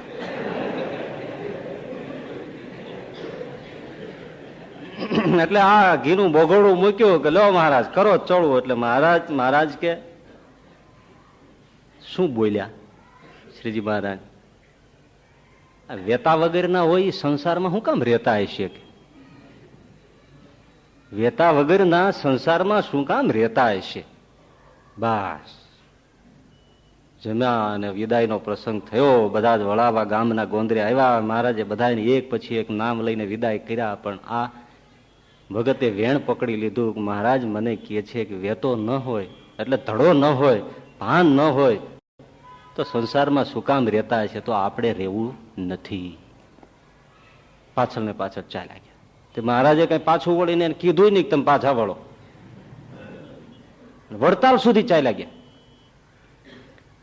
ત્યાં મહારાજ સભામાં બેસા ગયા એટલે તરત દંડવત કરીને કે મહારાજ મને સાધુ કરો ને આપની સેવામાં રાખો. મહારાજ ઉભા થઈ ગયા. કેમ ભગત એવો સંકલ્પ કર્યો? અરે મહારાજ તમે કીધું ને કે વેતા ન હોય તો સંસારમાં હું કામ રહેતા હશે? મહારાજ હવે તો મને કોઈ વેતો સંસારનો નથી એટલે મને કોઈ ભાન નથી. બને તો બસ તમારી પાસે રહેવું છે. મહારાજ કે ઓહો તમારી વૃત્તિઓ તો બહુ શાંત છે. જાઓ અમે તમારું નામ શાંતાનંદ નામ રાખીએ છીએ. આટલી વૃત્તિ પ્રશમન થયેલી કોની હોય કે વચન માત્રથી સંસાર શાંત થઈ જાય કે સંસાર હોય જ નહીં?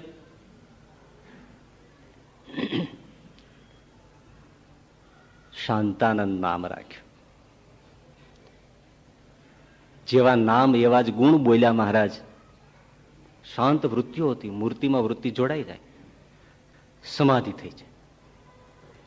તે જાણવા જેવી ભાઈ વાત એ છે કે 10-10, 15-15 દિવસ સુધી સમાધિ થઈ જાય.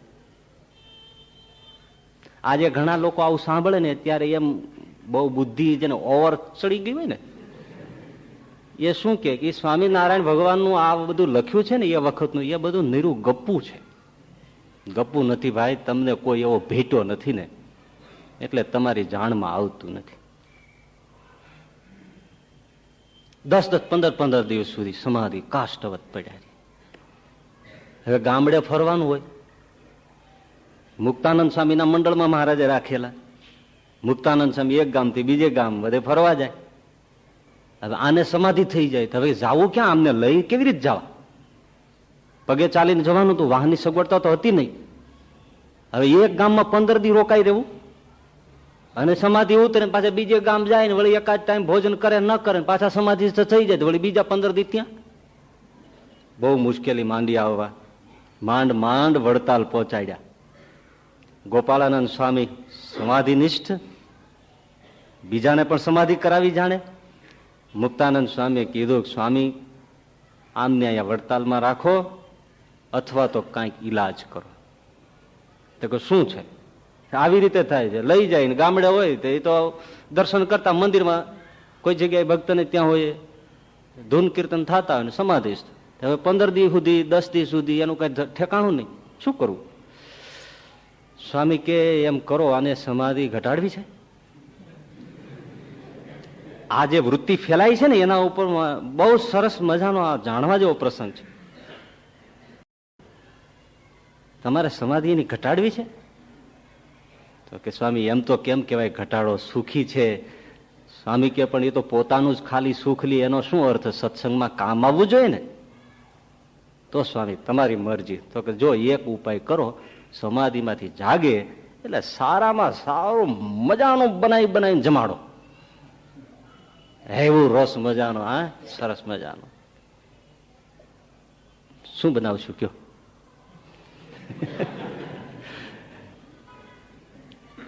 સમાધિમાંથી જાગે એટલે સારા ભોજનો બનાવીને જલેબી જે ભાવે ગુલાબ જાંબુ નાન તેન જે ફાવતું હોય બધું નવી બધી મેનુ બદલા કરે અને જમાડે.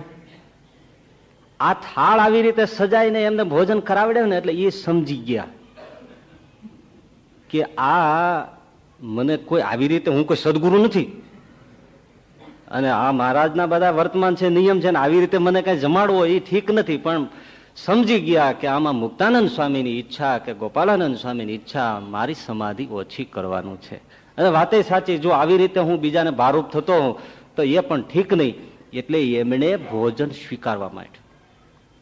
અને ભોજન સ્વીકારતા સ્વીકારતા એમાં વૃત્તિ જોડી અને સમાધિ ઓછી થઈ ગઈ. છેવટે 1 થી 2 દિવસની સમાધિ રહી. કહેવાનું શું છે કે આટલી કક્ષા હોય, આ તો સાવધાન હતા, સ્વીકારત નહીં, પણ એમ થયું કે સંતોની ઈચ્છા છે. રામકૃષ્ણ પરમહંસનો કથામૃત વાંચજો, એમના ગ્રંથો વાંચજો, એમાં આ પ્રસંગ છે. એટલે કોઈને એમ ન થાય કે આ સહજાનંદ સ્વામીના સંપ્રદાયમાં ગપ્પા હાંકે છે. રામકૃષ્ણ પરમહંસ તો નિર્વિકલ્પ દશામાં વર્તતા, પરંતુ એ સભા બેઠી હોય, સત્સંગ ચાલતો હોય, બ્રહ્મજ્ઞાનની વેદાંતની વાતો ચાલતી હોય, પરંતુ રસોડામાં શારદામાં એ જો બટાટાવાળા બનાવે, જલેબી બનાવે, એની સુગંધ આવે, સરસ રસોઈની વઘારનો સુગંધ આવે, તો આ સભા, ધૂન, કીર્તન, પ્રવચન, કથા, વેદાંતની વાત, બ્રહ્મ જ્ઞાન બધું માર્યું ફરે. બોલો, રામકૃષ્ણ પરમહંસ ઉભા થઈ જાય, રસોડામાં જઈને દોડી જાય, શું બનાવ્યું છે, લાવ મારે જમવું છે. અને જે હોય જમવા બેસી જાય. આટલી સ્વાદની પ્રબળતા. હવે બધા જે હોય બધા તો જૂના જ સત્સંગીઓ હોય એવું થોડું છે, નવાઈ આવતા હોય ને આગંતુક. એટલે લ્યો, હમણાં તો કેવી વાતો કરતા હતા, અને એક જરાક તળાની સુગંધ આવી ત્યાં ભાગ્યા. આટલું તો આપણને મોઢામાં પાણી નથી આવતું, અને આ જોવો તો ખરા. અને વળી પાછી બ્રહ્મની મોટી મોટી વાતો કરે છે. ટીકા રોજ થાય, સમય થાય એટલે તો રસોઈ તો બનાવવી જ પડે, અને સુગંધ આવે એટલે રહી ના શકે. એટલે એક દિવસે જમવા બેઠા તો વિવેકાનંદે અને શારદા દેવી, માં શારદા, આમના ધર્મપત્ની થાય રામકૃષ્ણ પરમહંસના, એમણે બંનેએ ઠપકો આપ્યો કે પ્રભુ, સારું નથી લાગતું, આવી રીતે તમે સુગંધ આવે ને દોડી આવો તો લોકો ટીકા કરે છે. જે સમજે છે એ તો તમારી સ્થિતિને અમે જાણીએ છીએ, પણ બીજાઓને સારું નથી લાગતું. આવી રીતે આવો, જમવાનું ક્યાં ભાગી જવાનું છે, તમારા માટે જ બનાવીએ છીએ. વાતે સાચી, તમારા માટે જ બનાવીએ છીએ. કોના માટે બનાવીએ છીએ? બનશે તમને જ જમાડવાનું છે, છતાં આમ એકદમ દોટ મૂકો છો, એ સારું નથી લાગતું, ટીકા બહુ થાય છે. કોળીઓ નીચે મૂકી દીધો. રામકૃષ્ણ પરમહંસ બોલ્યા કે વિવેક સાંભળો. શારદા દેવીને કીધું, તું સાંભળ, મને આની જરાય લાલચ નથી. તો હવે આ ખોળિયામાં આ પ્રાણ ટકી શકે એમ નથી. આ દેહમાં આ પ્રાણ ટકાવવા માટે મેં એક રસાસ્વાદનું દોરડું પકડી રાખ્યું છે. જે દિવસે તમે રસોઈ કરો, સુગંધ આવે અને આ રામકૃષ્ણ જમવા માટે દોડીને ન આવે, એટલે સમજવું ત્રીજે દિવસે રામકૃષ્ણ નહીં હોય. અને બન્યું પણ એવું જ. જે દિવસે ન ઉઠ્યા તે દિવસે આખી સભા રડી, કારણ કે હવે આ રહેનાર નથી. એટલે અમુક મહાપુરુષો પકડી રાખે છે, પણ બહિર્વૃત્તિ થાય તો સમાધિની દશા તૂટે. હવે આપણો તો કોઈ ઠેકાણો જ નથી. આંખ શું શું નથી માગતું. એક જ ઇન્દ્રિય ઉપર હોય તો વાંધો નહીં ને, આ તો કેટલા આવજો ને. એક ગારે કેટલા સ્ટેશન વાગે. જરીક આંખને રૂપ બતાવી જાય તો બોલ્યો કે ના ભોજન જોઈએ છે, ભોજનનું જ્યાં ઠેકાણે પાડી તો કે ના રેડિયો સાંભળો, રેડિયો મિર્ચી.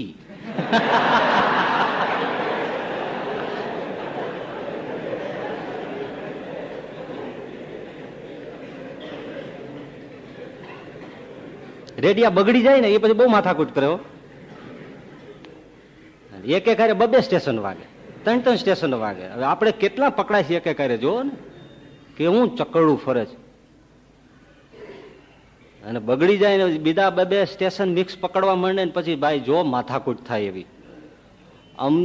અમદાવાદ ઉપરથી યોગના ક્લાસ આવે અને રાજકોટ સ્ટેશન ઉપર મહિલા મંડળનો કાર્યક્રમ પ્રસારિત થાય.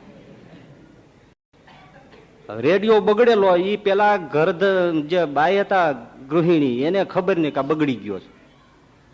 હવે એમાં એને ચાલુ કર્યો અને રાજકોટનું સ્ટેશન પકડાણું. એમાં મહિલા મંડળનો કાર્યક્રમ, આજની વાનગી, અને બૈરાઓ ચાલ્યા રે નહીં. છાપામાંથી વાંચે, મેગેઝિનમાંથી વાંચે, જ્યાં સંભળાઈ જાય ત્યાંથી એ પછી સાંભળે, લખે એ પ્રમાણે બનાવે. આજની વાનગી, પતિદેવના ખિસ્સામાંથી પૈસાની રવાનગી. કોઈને ખાવું હોય તો ખાય, નહીં તો ઉકળે તો જાય. એક બેને તો એવી કઢી બનાવી ભાઈ, કઢી ના આવડે ઘણા નહીં, ભલે અઢી રાડાની કહેવાય, પણ આવડતું હોય તો જ આવડે. કાઠિયાવાડી કઢી.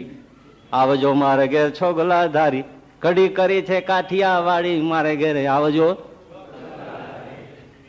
બટકે ચડે એવી કઢી કહેવાય. આ તો મોરના આહું જેવી લબક ડબક થતી હોય, એ તે કઈ કઢી કહેવાય? એકલી કઢી પી જાય ને માણસ ચાલી ગાવ દોડ્યો જાય એવી તાકાત આવવી જોઈએ. અને બનતી અને બને છે. લાવો હું બનાવી દઉં, મને આવડે છે, માસ્ટરી છે. હું કરી સરસ મજાની બનાવીને ગુરુ મહારાજને જમાડતું, મને આવડે છે. હા, એમ હાવ ભોથો નથી કઈ. તે એ બેને કઢી બનાવી ને એવી ભાઈ ખાટી બડા જેવી છાશ માંથી બનાવી છે. ભોક મારે સોટલું ઊંચો થઈ જાય. ઘરમાં કોઈએ ખાધી નહીં, તે ઉકળે જઈને નાખી આવ્યા. તે ગધેડા હોય એ ફંફોડતા ઉકેડે જ આવે. તે ગધેડું હું એને એમ કે અહીં બહુ મજાનો માલ છે. એ ઊંઘી ગયું તો 15 દી સોસાયટીમાં ડોકાણું નહીં. બોલો, એને ઇન્ફ્લુએન્ઝા થઈ ગયો, મગજનો તાવ ચડી ગયો, તાવ.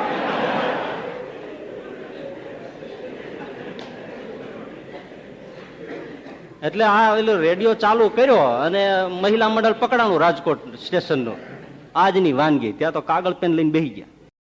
જોજો ડખો થાય હો. આજની વાનગી પૂરણપોળી. પૂરણપોળી એટલે વેડમી. સૌ પ્રથમ પૂરણ બનાવીને તૈયાર કરી લેવું. ત્યાં સ્ટેશન બદલાણું. હા, એ તો યોગના ક્લાસ હાલતા હતા. સૌ પહેલા પૂરણ બનાવીને તૈયાર કરી લેવું. પછી ટટ્ટાર ઉભા રહીને 2 હાથ ઊંચા કરવા.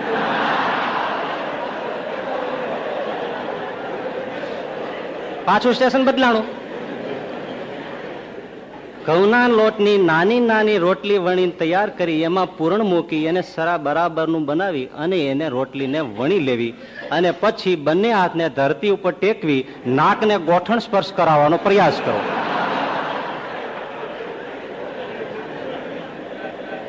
પાછું બદલ્યું. પછી રોટલીને શેકી લેવી અને જરૂર મુજબ ઘીમાં બોળી અને રાખી મૂકવી, પછી ચત્તાપાટ થઈને હોઈ જાવ.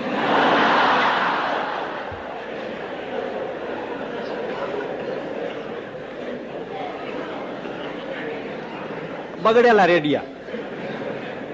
આ આપણો રેડિયો છે, આ એરિયલ છે.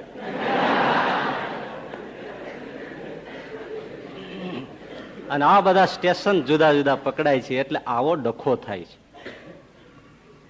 પીઠવા જાળમાં કરશન લુહાર એકાંતિક ભક્ત, ભગવાન સ્વામિનારાયણ અઠંગ ઉપાસી, એવી એને ત્યાં મહેમાન આવ્યા. સાંજ પડી એટલે હવે ગામમાં ભવાઈ આવેલા રમવા. એટલે ભગતે કીધું કે ભાઈ તમે છો મહેમાન, અમે કોઈને કાંઈ બંધન ન નાખીએ, અમને અમારો ધર્મ, તમને તમારી રીતભાત, પણ અમે સ્વામિનારાયણના સત્સંગી અમે પાળીએ છીએ અને અમને ક્યાંય રુચિ નથી, ભાંડભવાઈ જોવા જતા નથી. અને તમારે જવું હોય તો જો મારો છોકરો આવે, ખાટલો નાખી દે, ભેળો પાણીનો લોટો પીવાની બધી વ્યવસ્થા, ગોદડા ગાદલા નખાવીને તમારી વ્યવસ્થા કરી દે, તમે જોવા હોય તો કે તમે નહીં હાલો, તો કે ભાઈ અમે નથી જોતા. એટલી વાર ત્યાં આંખો તાણવી અને જાત જાતના નખરા કરવા અને આ નાચે એ બધું જોવું પાપ, એના કરતા અમે ભાડા કરીએ. તમારે જવું જોઈએ તો વ્યવસ્થા કરી દઉં. પેલો કે ઓહો, તમે ન જાતા હોય તો કે અમે કઈ એવા હરેડ નથી, અમે બધું પાળીએ. તો પાળતા હોય બહુ સારું. નથી જવું તો કે ના નથી જવું, સારું. હજી વિચાર જો જવું હોય તો વ્યવસ્થા કરી દઉં. તો કે ના રે ના, તમારાથી રેવાય, અમારાથી ન જવાય, અમારાથી ન રેવાય, અમારે નથી જવું. સારું, ખાટલા પાથરી દીધા, મહેમાન હોઈ ગયા. આ ભગત પછી નિયમ હોય એ પ્રમાણે એની ખડકીથી બંધ કરી હાકલ મારીને તાળું મારીને હોઈ ગયા. અને ઓલા પપુડા શરૂ થયા પછી થયું ચાલુ, અને કાન ચમક્યા. અને એ તો ડબ્બા વગાડે, ખબર છે પગ પેટી આવતી, વાજા પેટી પગથી વાગે, પણ એવી સીમાડાથી આળંગીને સંભળાય એવી હોય ને, એમાં કઈ ને માઇક્રોફોન ન જોઈ. બહુ સરસ પેટી વાગતી. હું 2-3 વર્ષ પેલા અહીંયા અમદાવાદમાં ગયો હતો, એક જણા ત્યાં પગ પેટી હતી. મને કે લઈ જાવ સ્વામી, કે વાપરો. ના, એના તો ઘોડે ચડીને છાણા વીણતા હોય એવું લાગે, આપણે નથી જોતું કઈ. એ ભૂંગળા વાગ્યા, ઓલા મહેમાનના કાન ચમક્યા, થયા ઉભા, ધીમેથી હરકી ખડકી જાય ત્યાં તો ના તાળું. હવે શું કરવું?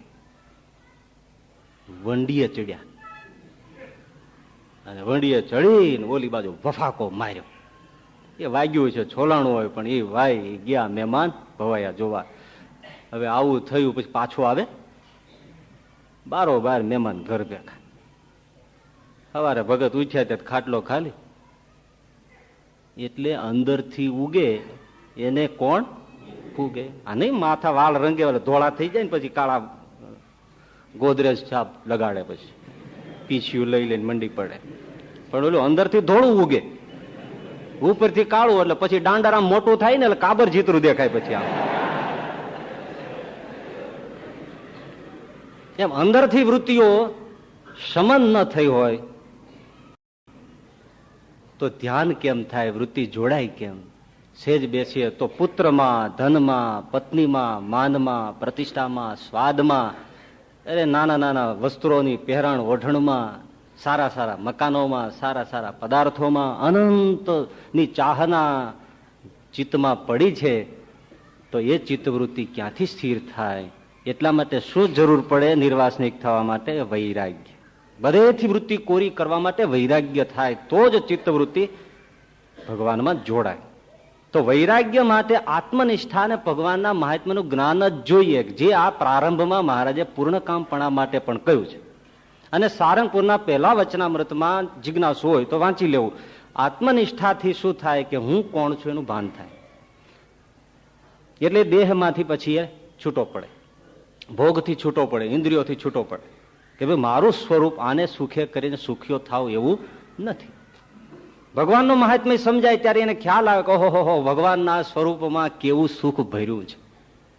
આ બે સ્વાદ આવે એટલે સંસાર છૂટી જાય. હવે સમજો કે વૈરાગ્ય થયો એટલે ચિત્તવૃત્તિ ભગવાનની મૂર્તિમાં જોડાય ના. હવે થોડુંક જ આત્મનિષ્ઠા અને ભગવાનના મહાત્મ્યથી જ વૈરાગ્ય થયો, અને એવો વૈરાગ્ય થયા પછી પણ ચિત્તવૃત્તિ ભગવાનમાં જોડાય એવું કોઈ તમને નિશ્ચિત નથી. છૂટું પડી ગયું એ તો એને જોડવી પડે. છૂટા પડ્યા પછી જોડવું પડે. છોકરો સ્કૂલે નથી ગયો એનો મતલબ એવો થોડોક છે ઘરમાં જ છે, ગમે ત્યાં ગયો છે એમ અહીંથી છૂટું પડી ગયું પણ ભગવાનમાં જોડાય જ એવું નથી. તો અભ્યાસ જોઈએ. એટલા માટે ગીતામાં પણ કહ્યું છે અભ્યાસેન તું કૌંતેય વૈરાગ્યેણ ચ ગૃહ્યતે. પાતંજલ યોગ દર્શનમાં પણ કીધું છે અભ્યાસ વૈરાગ્યાભામ તન નિરોધ. બે જોઈએ. હવે થોડુંક જ છે, ધ્યાનથી સાંભળજો. અને એ મારે ને તમારે જેટલું શક્ય બને એટલું આ પાછળનું છે એટલું આચરણમાં મૂકવાની જરૂર છે. એટલા માટે કે સમાધિ થાય કે ન થાય એ તો ભગવાનની ઈચ્છા ઉપર નિર્ભર છે, અને મહારાજ કે એ તો ભક્તની કચાશ પણ છે. મધ્યનું 8મું વચનામૃત કે સમાધિ બધાને થાય એવું નથી, એ તો ઘણીવાર ભગવાનની ઈચ્છા પણ એવી છે ન થાય, અને મોટે ભાગે ભક્તની કચાશ પણ હોય કે ન થાય. પરંતુ ચિત્તવૃત્તિને જોડવાનો અભ્યાસ ભગવાનના ભક્તએ કરવો જ જોઈએ, કરવો જોઈએ ને કરવો જ જોઈએ. એટલે અભ્યાસ જોઈએ. તો અભ્યાસ શું છે? મૂર્તિની સામે જોઈને ભગવાનના સ્વરૂપમાં વૃત્તિ જોડવાનો પ્રયાસ કરવો એ એટલો જ નથી. એ પેલા ઇન્દ્રિયોને પણ કાબુમાં લેવા માટે પ્રયાસ કરવો પડે. એમાં 6 બાબત છે, એ લક્ષ્યમાં લેવા જેવી છે. યોગશાસ્ત્રમાં બતાવે છે કે જેણે ભગવાનમાં એ સમાધિની વાત કરે છે, ચિત્તવૃત્તિ જોડવાની આપણે વાત કરીએ છીએ, તો ચિત્તવૃત્તિ જેને ભગવાનની મૂર્તિમાં જોડવી હોય એમણે આ 6 બાબત ઉપર ધ્યાન આપવું જ પડે. હવે બોલો, તમારે મારે સમાધિ નથી જોતી પણ ભગવાનમાં વૃત્તિ તો જોડવી છે, તો આ 6 બાબતને લક્ષ્યમાં રાખવી જ જોઈએ. અત્યાહાર, પ્રયાસશ્ચ, પ્રજલ્પો, નિયમગ્રહ, જનસંગશ્ચ, લૌલ્યમ ચ, ષડભીર યોગો વિનશ્યતિ. આ 6 બાબતોથી યોગનો વિનાશ થાય છે. એટલે કે ભક્તની ચિત્તવૃત્તિ છે એ ભગવાનના સ્વરૂપમાંથી તૂટી જાય છે, જોડાતી નથી. પેલી બાબત અત્યાહાર. અત્યાહાર એટલે અતિ આહાર. અતિ આહાર છોડવો, ભર્યાભર ન કરાય. ઘણા તો ફ્લોર મિલ જેવા હોય છે. જયારે જો હવે તો નથી નીકળ્યું, કાંઈ ન હોય તો ચ્યુઇંગ ગમ ચાવ્યા કરે, ચકલીના ટેટા જેવું નહીં હોતું. ભોજનનો અતિરેક ટાળવો પડે. ઘણા માની જ લીધું છે કે અમે ગ્રહસ્થ કહેવાય ને એટલે અમારે તો બધું જયારે દ્યો ત્યારે, હા આ તો પ્રસાદ કહેવાય. કોઈ ના જ નહીં. મોટે ભાગે કોઈ હરિભક્તો આમ ઇનકાર કરવા વાળો ઓછો મળશે. લાવ અમારે તો ખવાય, અમારે તો ભોગી શોભા. અતિ આહાર ટાળે. શું પણ ઘણા તો જમે જમે જમે જમે, આહા હા, એમ લાગે કોઠી તૂટશે. એક જણો ખાતા ખાતા પંક્તિમાં આડો પડી ગયો. બોલો, ખાતા ખાતા આડો પડી ગયો. બીજા કે એલા ભાઈ આ તો બહુ જમી ગયો, આ તો જીવ લોચે ચડી ગયો, આ ગુજરી જાય છે. હવે જમણવાર હોય, લગ્ન વાળો હોય તો કોઈ એમાં વૈદરાજી હોય ને, આવીને દોડીને એને તરત અમે ઘાત કે બહુ ગજબ ખાઈ ગયો કે. એટલે ઓલાને કે ભાઈ લે આલે આ એક ગોળી છે ને મોઢા મૂકીને ગળી જા, એટલે ગેસ બધો બેસી જાય હેઠો, એટલે તને સારું થઈ જાય. ઓલો પીડ્યો પીડ્યો કે ગોળીની જગ્યા હોય તો એક લાડવો ન ખાઈ જાવ. હા ખરેખર એવા હોય છે. ઘણા ને ભજીયા બહુ ભાવે. ભજીયા જમે જમે, મેથીના ગોટા, આ સરસ રાયપુર.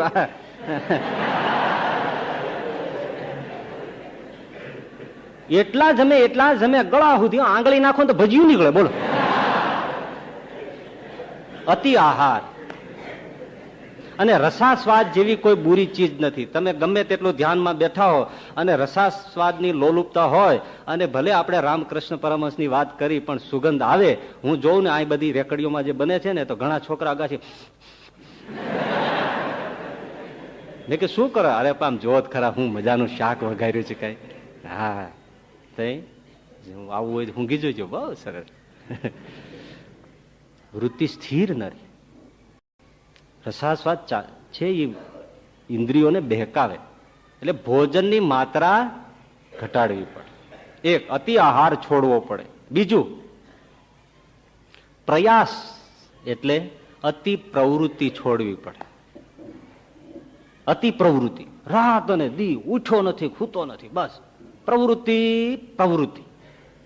પછી ગમે તે હોય, અતિ પ્રવૃત્તિ ક્યારેય ભગવાનમાં વૃત્તિ જોડવા ન દે.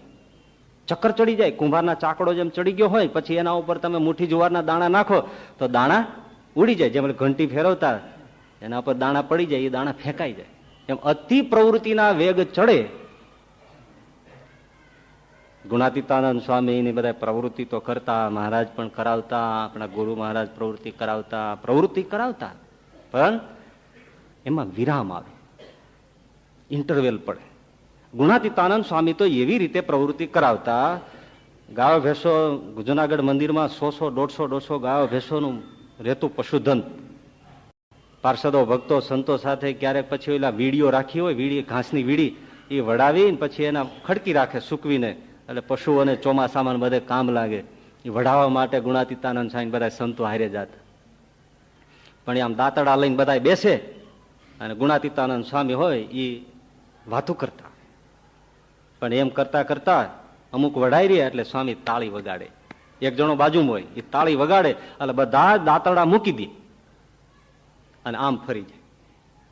અને સ્વામી વાતો કરે, વચનામૃત વંચાય, વાતો કરે. પછી ફરીથી સ્વામી જે બોલાવે વળી પાછું વાઢવાનું ચાલુ.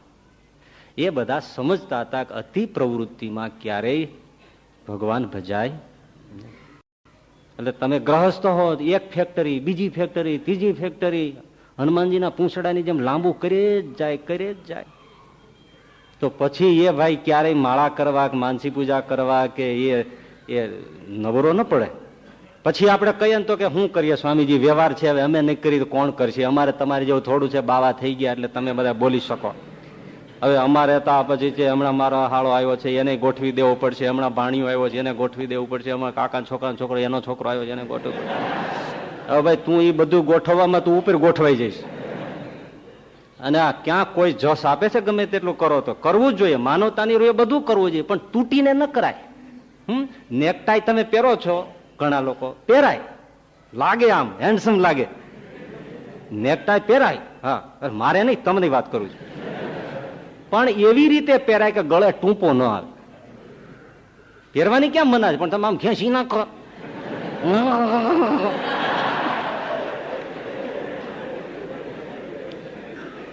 એ માથાકૂટ ને. અતિ પ્રવૃત્તિ છોડવી પડે, બાંધે મર્યાદા. ત્રીજી બાબત, પ્રજલ્પ, અતિ બોલવું. આટલે આ ભગવાનની કથા કરીએ છીએ, અતિ પ્રજલ્પ ન કહેવાય. વળી કે સૌથી પહેલા તમે જ ચાલુ કરો છો. જેટલું બને એટલું ઓછું બોલવું. ઘણા તો બસ જાગે ત્યાંથી સ્વિચ ઓન થાય અને હુઈ જાય ત્યારે બંધ થાય. કાંઈ ન હોય એકલા એકલા વાતું જ કર્યા, ઝાડવાય રે વાતું કરે, પથરાય રે વાતું કરે, એકલા એકલામાં વાતું કર્યા, બંધ જ નથી. પ્રજલ્પ, મૌન રહેતા શીખવું, ઓછું બોલવું, જરૂર પડે એટલું બોલ. તો ચંચળતા ઇન્દ્રિયોની ટળે અને અંતર્વૃત્તિ થવાનો અભ્યાસ. પ્રજલ્પ, અતિ બોલવાનું છોડવું. બીજી ચોથી વાત છે, એ જરા તમને, ચોથી બાબત છે નિયમ ગ્રહણ કરવાનું. અતિ નિયમ ગ્રહણ સાધના ન કરવાથી. બોલો, જેને ચિત્તવૃત્તિ જોડવી છે, ધ્યાનથી ખોટું ન શીખી જતા, અતિ નિયમ ગ્રહણ કરીને બોજરેશન ન બનવું છે. કઈ રીતે? જપ, અનુષ્ઠાન, આ તે બધું હોય એના તમે નિયમ ગ્રહણ કરી લ્યો તો અનુષ્ઠાનમાં સંખ્યા ઉપર ધ્યાન રહી જાય, પણ વૃત્તિ ભગવાનમાં જોડવા ઉપર તાન છૂટી જાય. કારણ કે લિમિટમાં પૂરું કરવું હોય એટલે પછી માળા એવી જાતી હોય, રમરમાટી ગરમ થઈ જાય. ઘણા એને ચાતુર્માસમાં ખાલી 51 કે 11 માળા નિયમ લીધું ને એમાં પછી પ્રવૃત્તિ દોડધામ કાંક થઈ ગયું, પછી જે ફેરવા બેહે હાંજે મેર ન આવે તો કે ક્યાંય ગયો, કે માળા ઉપર ખીજાવી. એને ખબર છે ભાઈ તું મોઢો પીડ્યો છે.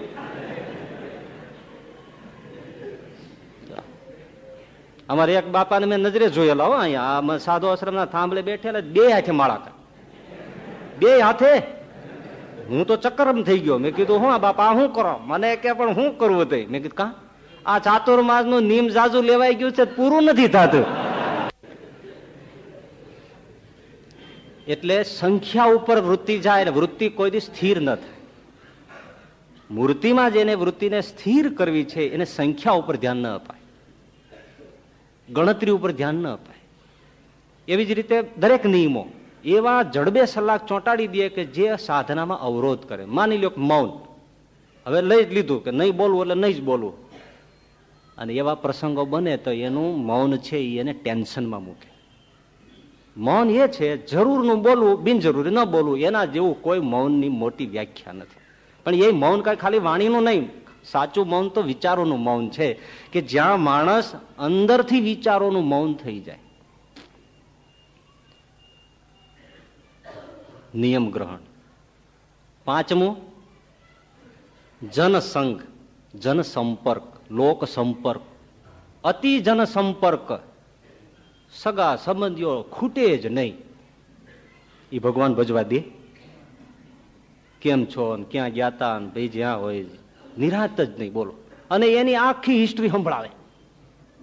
અમારે તમને તો તમારે વ્યવહાર હોય એટલે બધા આવે, હવે એને યાર ન બોલો તો કે લ્યો ઘેરે આવ્યા છે ને હામું નથી જોતા, ડખો મોટો થઈ જાય. એટલે તમારે તો જેટલી પળોજણ હશે એવી કદાચ બીજાને નહીં હોય, પણ અમારે એવી જ હોય છે. તો અમારી પાસે આવીને બેહે. તમારે તો કદાચ લિમિટમાં હોય સગા સંબંધીઓ, અમારે તો આઉટ ઓફ લિમિટ. એક જાય બીજો, બીજો ને ત્રીજો, ત્રીજો ને ચોથો હાલ્યા જ કરે. ક્યારેક ક્યારેક મારે હું હપડાઈ જાઉં ને એવી રીતે હું મારે વાંચવાનું બરાબર હોય કે આટલું કોઈ પુસ્તક આપ્યું હોય પૂરું કરીને દેવાનું, તો હું લઈને બેઠો હોય આવીને બેસે. જય સ્વામિનારાયણ, જય સ્વામિનારાયણ એનું ચાલુ કરે. એટલે હું પછી એક કાન અહીં રાખીને એક અહીં રાખીએ. તો મને શું કે ખબર, આવો મારે બહુ અનુભવ થાય. અમે માંડ માંડ તમને મળવા આવ્યા, એટલી વાર તમે વાંચવાનું બંધ ન કરો, બાકી આખો દી ધંધો શું જ તમારે. અત્યારે તો મૂકો. અમને ઘડી કેમ હોય કે સ્વામી પાસે બેહીએ, આ કેસેટો સાંભળીને તમારી પાસે આવ્યા, તમે અમારી સાંભળીને જ જોતા. હવે શું કરવું, ક્યાં જાવ, કોઠીમાં પડવું? એવા એવા એવા. હવે એને ખબર છે કે ભાઈ તું એક જઈશ હમણાં બીજું આવશે. અતિ જન સંપર્ક ક્યારેય ભગવાનમાં વૃત્તિ જોડાવા નથી. અને છેલ્લું લૌલ્યમ એટલે ચંચળતા. ઇન્દ્રિયોની, તમામ ઇન્દ્રિયોની, આંખની, પગની, હાથની, દોડવાની, ચાલવાની આ જે બધી ચંચળતા છે એને માણસે કાપવી પડે. અતિ ચંચળતા હોય ઘણા ને બેઠા બેઠા બેઠા આમાં એસકેફ ના બેરિંગ મૂક્યા હોય એમ ડક ડક ડક ડક ડક ડક કર્યા જ કરે. ભગવાન બુદ્ધ વાતો કરતા હતા અને સામે બિંબિસાર સાંભળતા હતા, પણ એનો જમણા પગનો અંગૂઠો ડગડગ ડગડગ થતો તો ભગવાન બુદ્ધે પ્રવચન બંધ કરી દીધું. બિંબિસારે કહ્યું, કેમ મહારાજ, કેમ બંધ કર્યું? તો કે તમારો અંગૂઠો હલતો હતો. તો કે મહારાજ હલતો હોય છે એમાં તમને શું વાંધો પીડ્યો? તો કે તમને ખબર નથી? તો કે ના, એ તો આખો દી હેલા કરતો હોય છે એમને. ભગવાન બુદ્ધ કે આ જ વાત ધ્યાનમાં લેવા જેવી છે કે તમારા જ અંગ અવયવો એ ચંચળ હોય છતાં તમને ખબર નથી. આટલું બધું અભાનતામાં જીવન હોય એ ક્યારેય બ્રહ્મને પ્રાપ્ત ન થાય. એટલે ચંચળતા છોડવી પડે, નિરાતે બેસવું, ઇન્દ્રિયોને શાંત રાખવી, બિનજરૂરી આંખને ચંચળ ન થવા દેવી. મહારાજે સારંગપુરના બીજા વચનામૃતમાં શીખ્યું છે કે હાથની ચંચળતા હોય તો માળાનો દંડ આપવો, સેવાનો દંડ આપવો. એટલે ચંચળતા ટાળવી પડે. આ 6 બાબત ધ્યાનમાં રાખે ત્યાર પછી અભ્યાસ શરૂ કરવો પડે. 6 હોય અને વૈરાગ્ય હોય તોય ચિત્તવૃત્તિ ભગવાનમાં જોડાય જ એવું નિશ્ચિત નથી. કારણ શું છે? ઉપનિષદમાં સરસ વાત કહી છે, પરાંચિખાની વ્યતૃણત સ્વયંભૂ.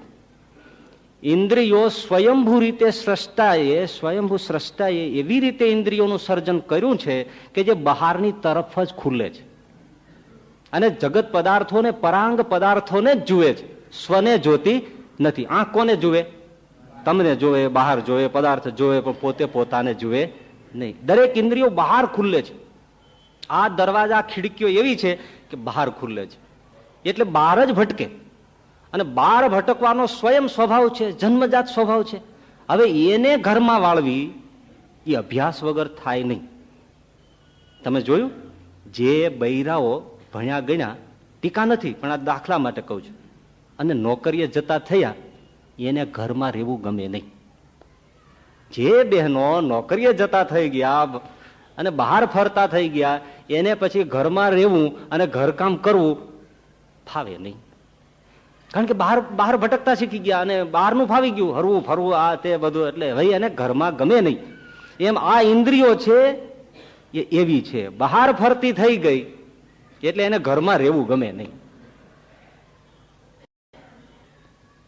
ઘણા છોકરા હોય ને, સમજદાર હોય, 3 પ્રકારના છોકરા હોય, એટલે વિદ્યાર્થીઓ હોય. એક, પોતે સમજીને અભ્યાસ કરવા બેસી જાય. આમાં હોય ને, આ બધા અમારે તો જાજા રહ્યા ને, અમુક સમજીને જ ભાઈ આપણે અભ્યાસ કરવો જ જોઈએ, ના કરીએ તો આપણને જ ખોટ છે, એને કંઈ કેવું જ ના પડે, એ જ્ઞાની છે. બીજો વર્ગ એવો છે કે એને કહેવું પડે, ભાઈ બેસજો, હવે પરીક્ષા આવે છે, પણ એટલામાં સમજી જાય કે હા ભાઈ મારે કરવું પડે, મને યાદી આપી એટલે હવે મારે બેસવું છે, અને લાગી જાય. ત્રીજો પ્રકાર એવો છે, તમે એને કહો ને તોય ના બેસે. પછી એને શું કરવું પડે? એને હાથ પકડીને બેસાડો, બેસ, ઉઠ્યો છો ને તો પછી હા. આ ત્રીજો પ્રકાર એવો છે, ઇન્દ્રિયોનો વિફરેલો એવો છે કે એ સીધી રીતે પોતાની રીતે તો સમજે એમ જ નથી, તેમ કહો તોય સમજે એમ નથી. તો ક્યારનાનો બ્રહ્મરૂપ થઈ ગયો હોય. એને હાથ પકડી પકડીને બેસાડવા પડે, બેસો બેસો. અમે એક જગ્યાએ ગયા હતા તો મને કે સ્વામી અહીંયા આવો. મેં કહ્યું શું છે? મને કે મારી પાસે એક ચમત્કારિક રેડિયો છે. પાછો રેડિયો આવ્યો છો? મેં કીધું એટલે ચમત્કારિક રેડિયો? તો હા. મને કે આ રહ્યો. હું તો છે ને ખાટલામાં આમ ઉડાવેલો. મેં કીધું આવો કેવું? આમાં શું ચમત્કાર છે? મને કે આમાં ઓન ઓફ ની સ્વિચ નથી. મેં કીધું તો હાલે કેમ? બસ બેઠો કરું ને ચાલુ. મારે આમ કર્યો ને વાગ્યો.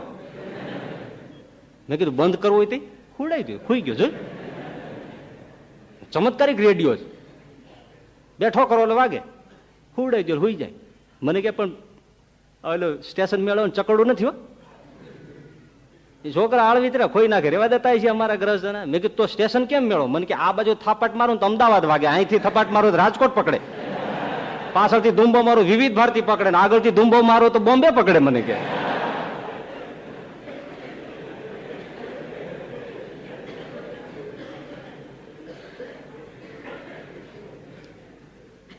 એમ આપણા મન બુદ્ધિ ચિત્ત અહંકાર ઇન્દ્રિયો સમેત એ એવા છે, એને થપાટ મારે નહીં ત્યાં સુધી સ્ટેશન પકડે નહીં. ભલે તમને એમ લાગતું હોય આ જરા અતિ પડતી વાત છે કદાચ, કે આ વાતો નહીં હોય ધુંબા મારે સ્ટેશન બદલાય, એવું નથી. પણ તમે ઘણી વાર નથી જોયું, ઘણા એવા હોય આમ થપાટ મારો તો વાગવા માંડે. એવા તો અનુભવ તો હશે જ. થપાટ મારો ને સ્ટેશન પકડાય. એમાં ઇન્દ્રિયોની વૃત્તિઓને થપાટ મારે ત્યારે જ અભ્યાસમાં લાગે. એટલે અભ્યાસ કરવો પડે, બેસવું પડે, વૃત્તિને પાછી વાળવી પડે, ભગવાનની મૂર્તિને ધારવી પડે અને એમાં વૃત્તિને સ્થિર કરવી પડે. હવે એક બીજી વાત, અંતિમ વાત છે. પ્રાણને નિરોધે કરીને ચિત્તનો નિરોધ, ચિત્તને નિરોધે કરીને પ્રાણનો નિરોધ. બંનેને કંઈક સંબંધ તો હશે ને? સંબંધ તો હશે ને? જુઓ, પેલા પ્રાણને સમજો. બહુ મોટી આપણે યોગ સાધના નથી રહી એટલે ભાઈ આપણને ખબર નથી. પ્રાણાયામ સાધના કેટલી મૂલ્યવાન છે.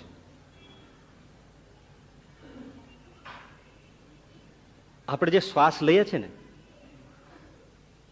એ શ્વાસ પેલા સીધો ફેફસા ઉપર ક્રિયા કરે છે. શ્વાસ પહેલી અસર ફેફસા ઉપર, એટલે ફેફસા ક્રિયાન્વિત થાય છે. ફેફસા કાર્યરત થાય એ હૃદયને કાર્યરત કરે છે. હૃદય કાર્યરત થાય એ લોહીને કાર્યરત કરે છે. લોહી કાર્યરત થાય એ મગજને લોહી પૂરું પાડીને કાર્યરત કરે છે. એ મગજ કાર્યરત થાય એટલે આખા જ્ઞાન તંતુઓ જે છે એ નર્વ સિસ્ટમ છે એને કાર્યરત કરે છે. અને એનાથી આખું શરીરનું માળખું ચાલે છે. હવે જાણ બહાર જે કાર્ય થઈ રહ્યું છે એ કેટલું કામ કરે છે એ શ્વાસની આપણને ખબર નથી. બીજી વાત, ભૂખ લાગે છે, તરસ લાગે છે, બગાસ આવે છે, આંખો મટકા મારે છે, આળસ આવે છે, એ બધું શું થાય છે? પ્રાણથી થાય છે. 5 પ્રકારના પ્રાણ છે: પાન, અપાન, સમાન, વ્યાન અને ઉદાન. એમાં પ્રાણ અને અપાન નાભી મૂળે એની ગ્રંથિ પડે છે. એ ઉપરથી નાભી સુધી પ્રાણ, નાભીથી નીચે અપાન, એ બંને સમ રીતે વ્યવસ્થિત રીતે મળતા હોય તો વ્યવસ્થિત ભૂખ લાગે, વ્યવસ્થિત મળમૂત્રના વિસર્જન થાય, વ્યવસ્થિત તૃષા લાગે અને શરીરમાં ખોરાકનું બરાબર જઠરમાં પાચન થાય. બોલો, એટલે એ જે પ્રાણ લઈએ છીએ એ પ્રાણ અપાન સાથે ટકરાય છે. તો એના ઉપર જેટલું નિયમન એટલું જ ભૂખ, તરસ, આ તે બધી પ્રવૃત્તિઓ ઉપર નિયમન. ત્રીજી વાત એનાથી ઝીણી, 2 નસકોરા છે. આ જમણું, આ ડાબું. આ ઈડા કહેવાય નાડી, આ પીગળા નાડી. આ સૂર્ય નાડી છે, આ ચંદ્ર નાડી છે. પ્રાણાયામ જે કરવામાં આવે છે કેટલું કામ થાય છે, એનાથી આપણું કેવી રીતે આ શરીરનું તંત્ર ચાલે છે. આ ડાબો ભાગ છે મગજનો, આ ભાગ, ત્યાંથી પીગળા નાડી, સૂર્ય નાડી એ વહે છે.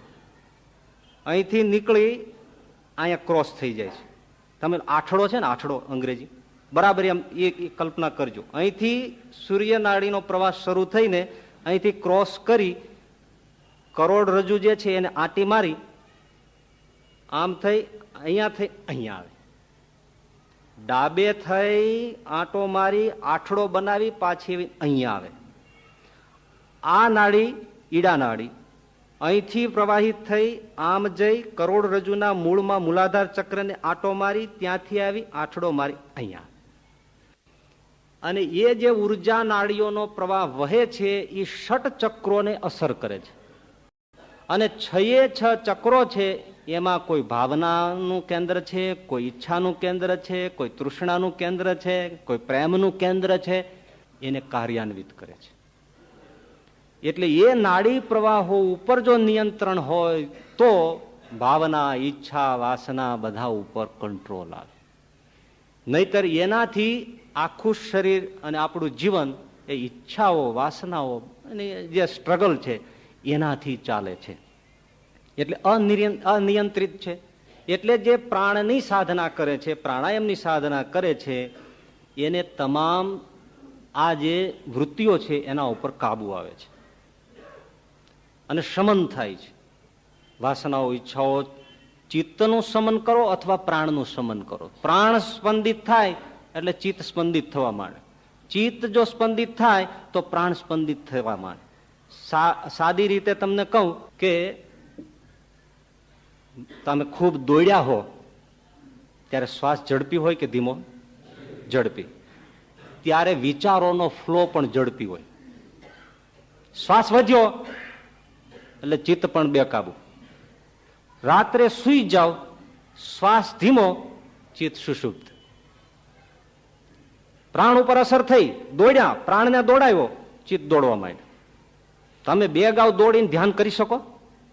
અશક્ય છે. ચિત્ત દોડે. પ્રાણ દોડ્યો, ચિત્ત દોડ્યું. પ્રાણ મંદ પડ્યો, ચિત્ત મંદ પડી. હવે ચિત્તની ઉપર ઘા કરીએ તો શું થાય? અહીંયા તમે બેઠા છો અને તમને આવીને કોઈ ભયંકર સમાચાર આપે, દુઃખપ્રદ, નહીતર એકદમ શાંત છો ને, પણ આવીને આઘાતજનક સમાચાર આપે એટલે ચિત્ત વિક્ષિપ્ત થઈ ગયું. ચિત્ત ડોલ્યું, શ્વાસોશ્વાસ વધી જાય, નાડી વધી જાય. હે, અહીંયા બેઠા છીએ, અહીંયા અત્યારે આપણે બિલકુલ શાંત છીએ ને, કોઈ તકલીફ છે? આંચકો આવે ભૂકંપનો તો ચિત્ત ડોલ્યું, ચિત્ત ડોલ્યા ભેળો ધબકારા નાડીના ધાકાક ધાક ધાકાક ધાક ધાકાક ધાક ધાક. નહીતર એને આપણે કઈ વતાવ્યું છે? ચિત્ત ઉપર આઘાત લાગ્યો, પ્રાણ દોડવા માંડ્યા. અને તમે ગમે તેટલા વિહવળ હો, ફોન એવો આવ્યો હોય કે ઘરમાં ચોરી થઈ છે એટલે હવે શ્વાસ વધી ગયા છે, ચિત્ત ચંચળ થઈ ગયું છે, બરાબર? ચિત્ત ઉપર આઘાત થયો એટલે પ્રાણ ચંચળ થઈ ગયો અને ધબકારા નાડીને શ્વાસોશ્વાસ હમાય નહીં. શું કરું પેલી યાર, હમણાં ફોન હું કરું? પણ એમાં કોઈ આવીને કે એ રોંગ નંબર હતો યાર, હું તમારે ત્યાંથી જાઉં, કશો વાંધો નથી. હે હાશ કે તમે સારું કર્યું કીધું.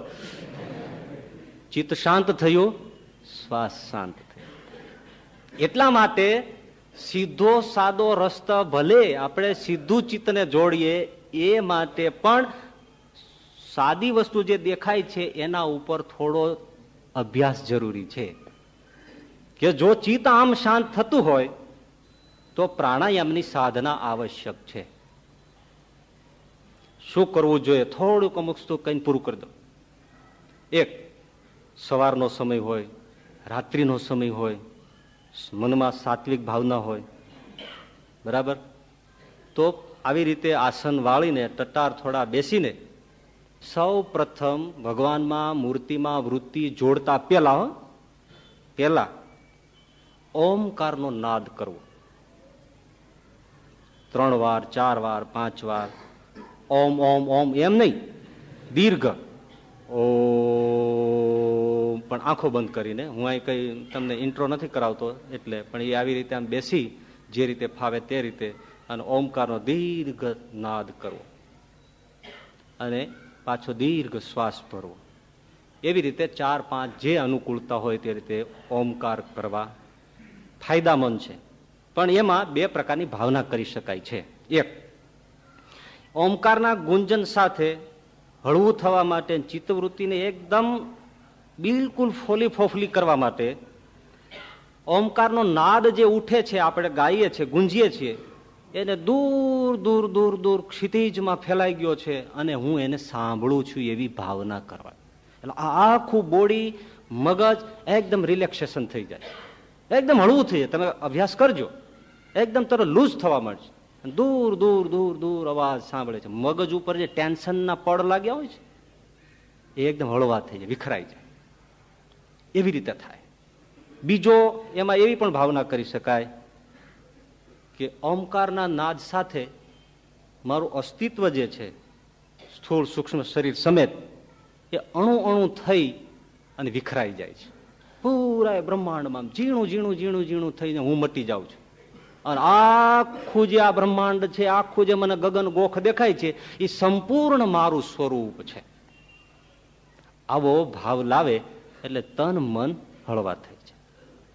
આ ઓમકારનું એટલું કર્યા પછી હવે દીર્ઘ શ્વાસ, સીધા ટટાર બેસીને દીર્ઘ શ્વાસ ભરવાનો, છેક નાભીના ભાગ સુધી, અને પછી ધીમે ધીમે ધીમે ખાલી કરવાનું. ધીમે ધીમે, એમ નહીં.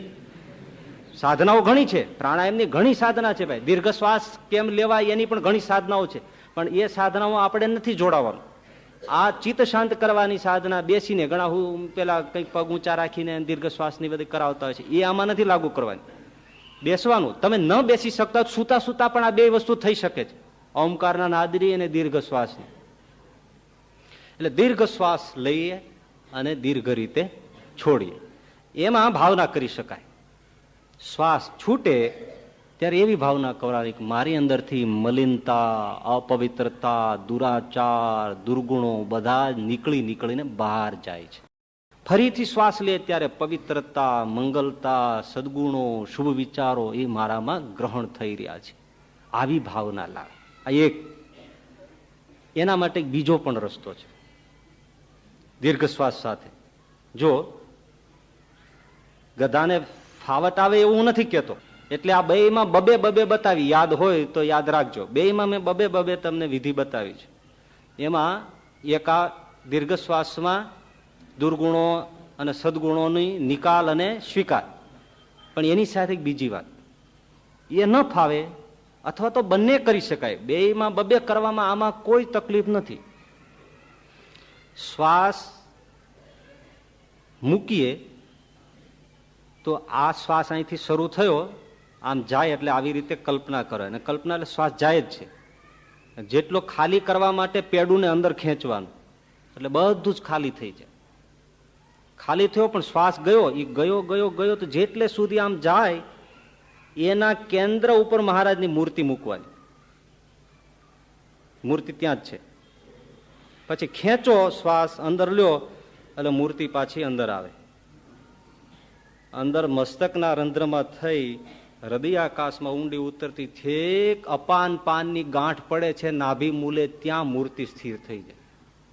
ત્યાં થોડી ક્ષણો જો ફાવે તો દર્શન કરી ફરી પાછું ત્યાંથી શ્વાસ મૂકવાનો જ છે, એટલે મૂર્તિ ફરીથી ઉઠે, અને ફરીથી મૂર્તિ બહાર નીકળી અને સામે જતા જતા જતા જતા જતા છેક ત્યાં અડી જાય. આ શ્વાસોશ્વાસની મૂર્તિ ધારણની એક પ્રક્રિયા છે.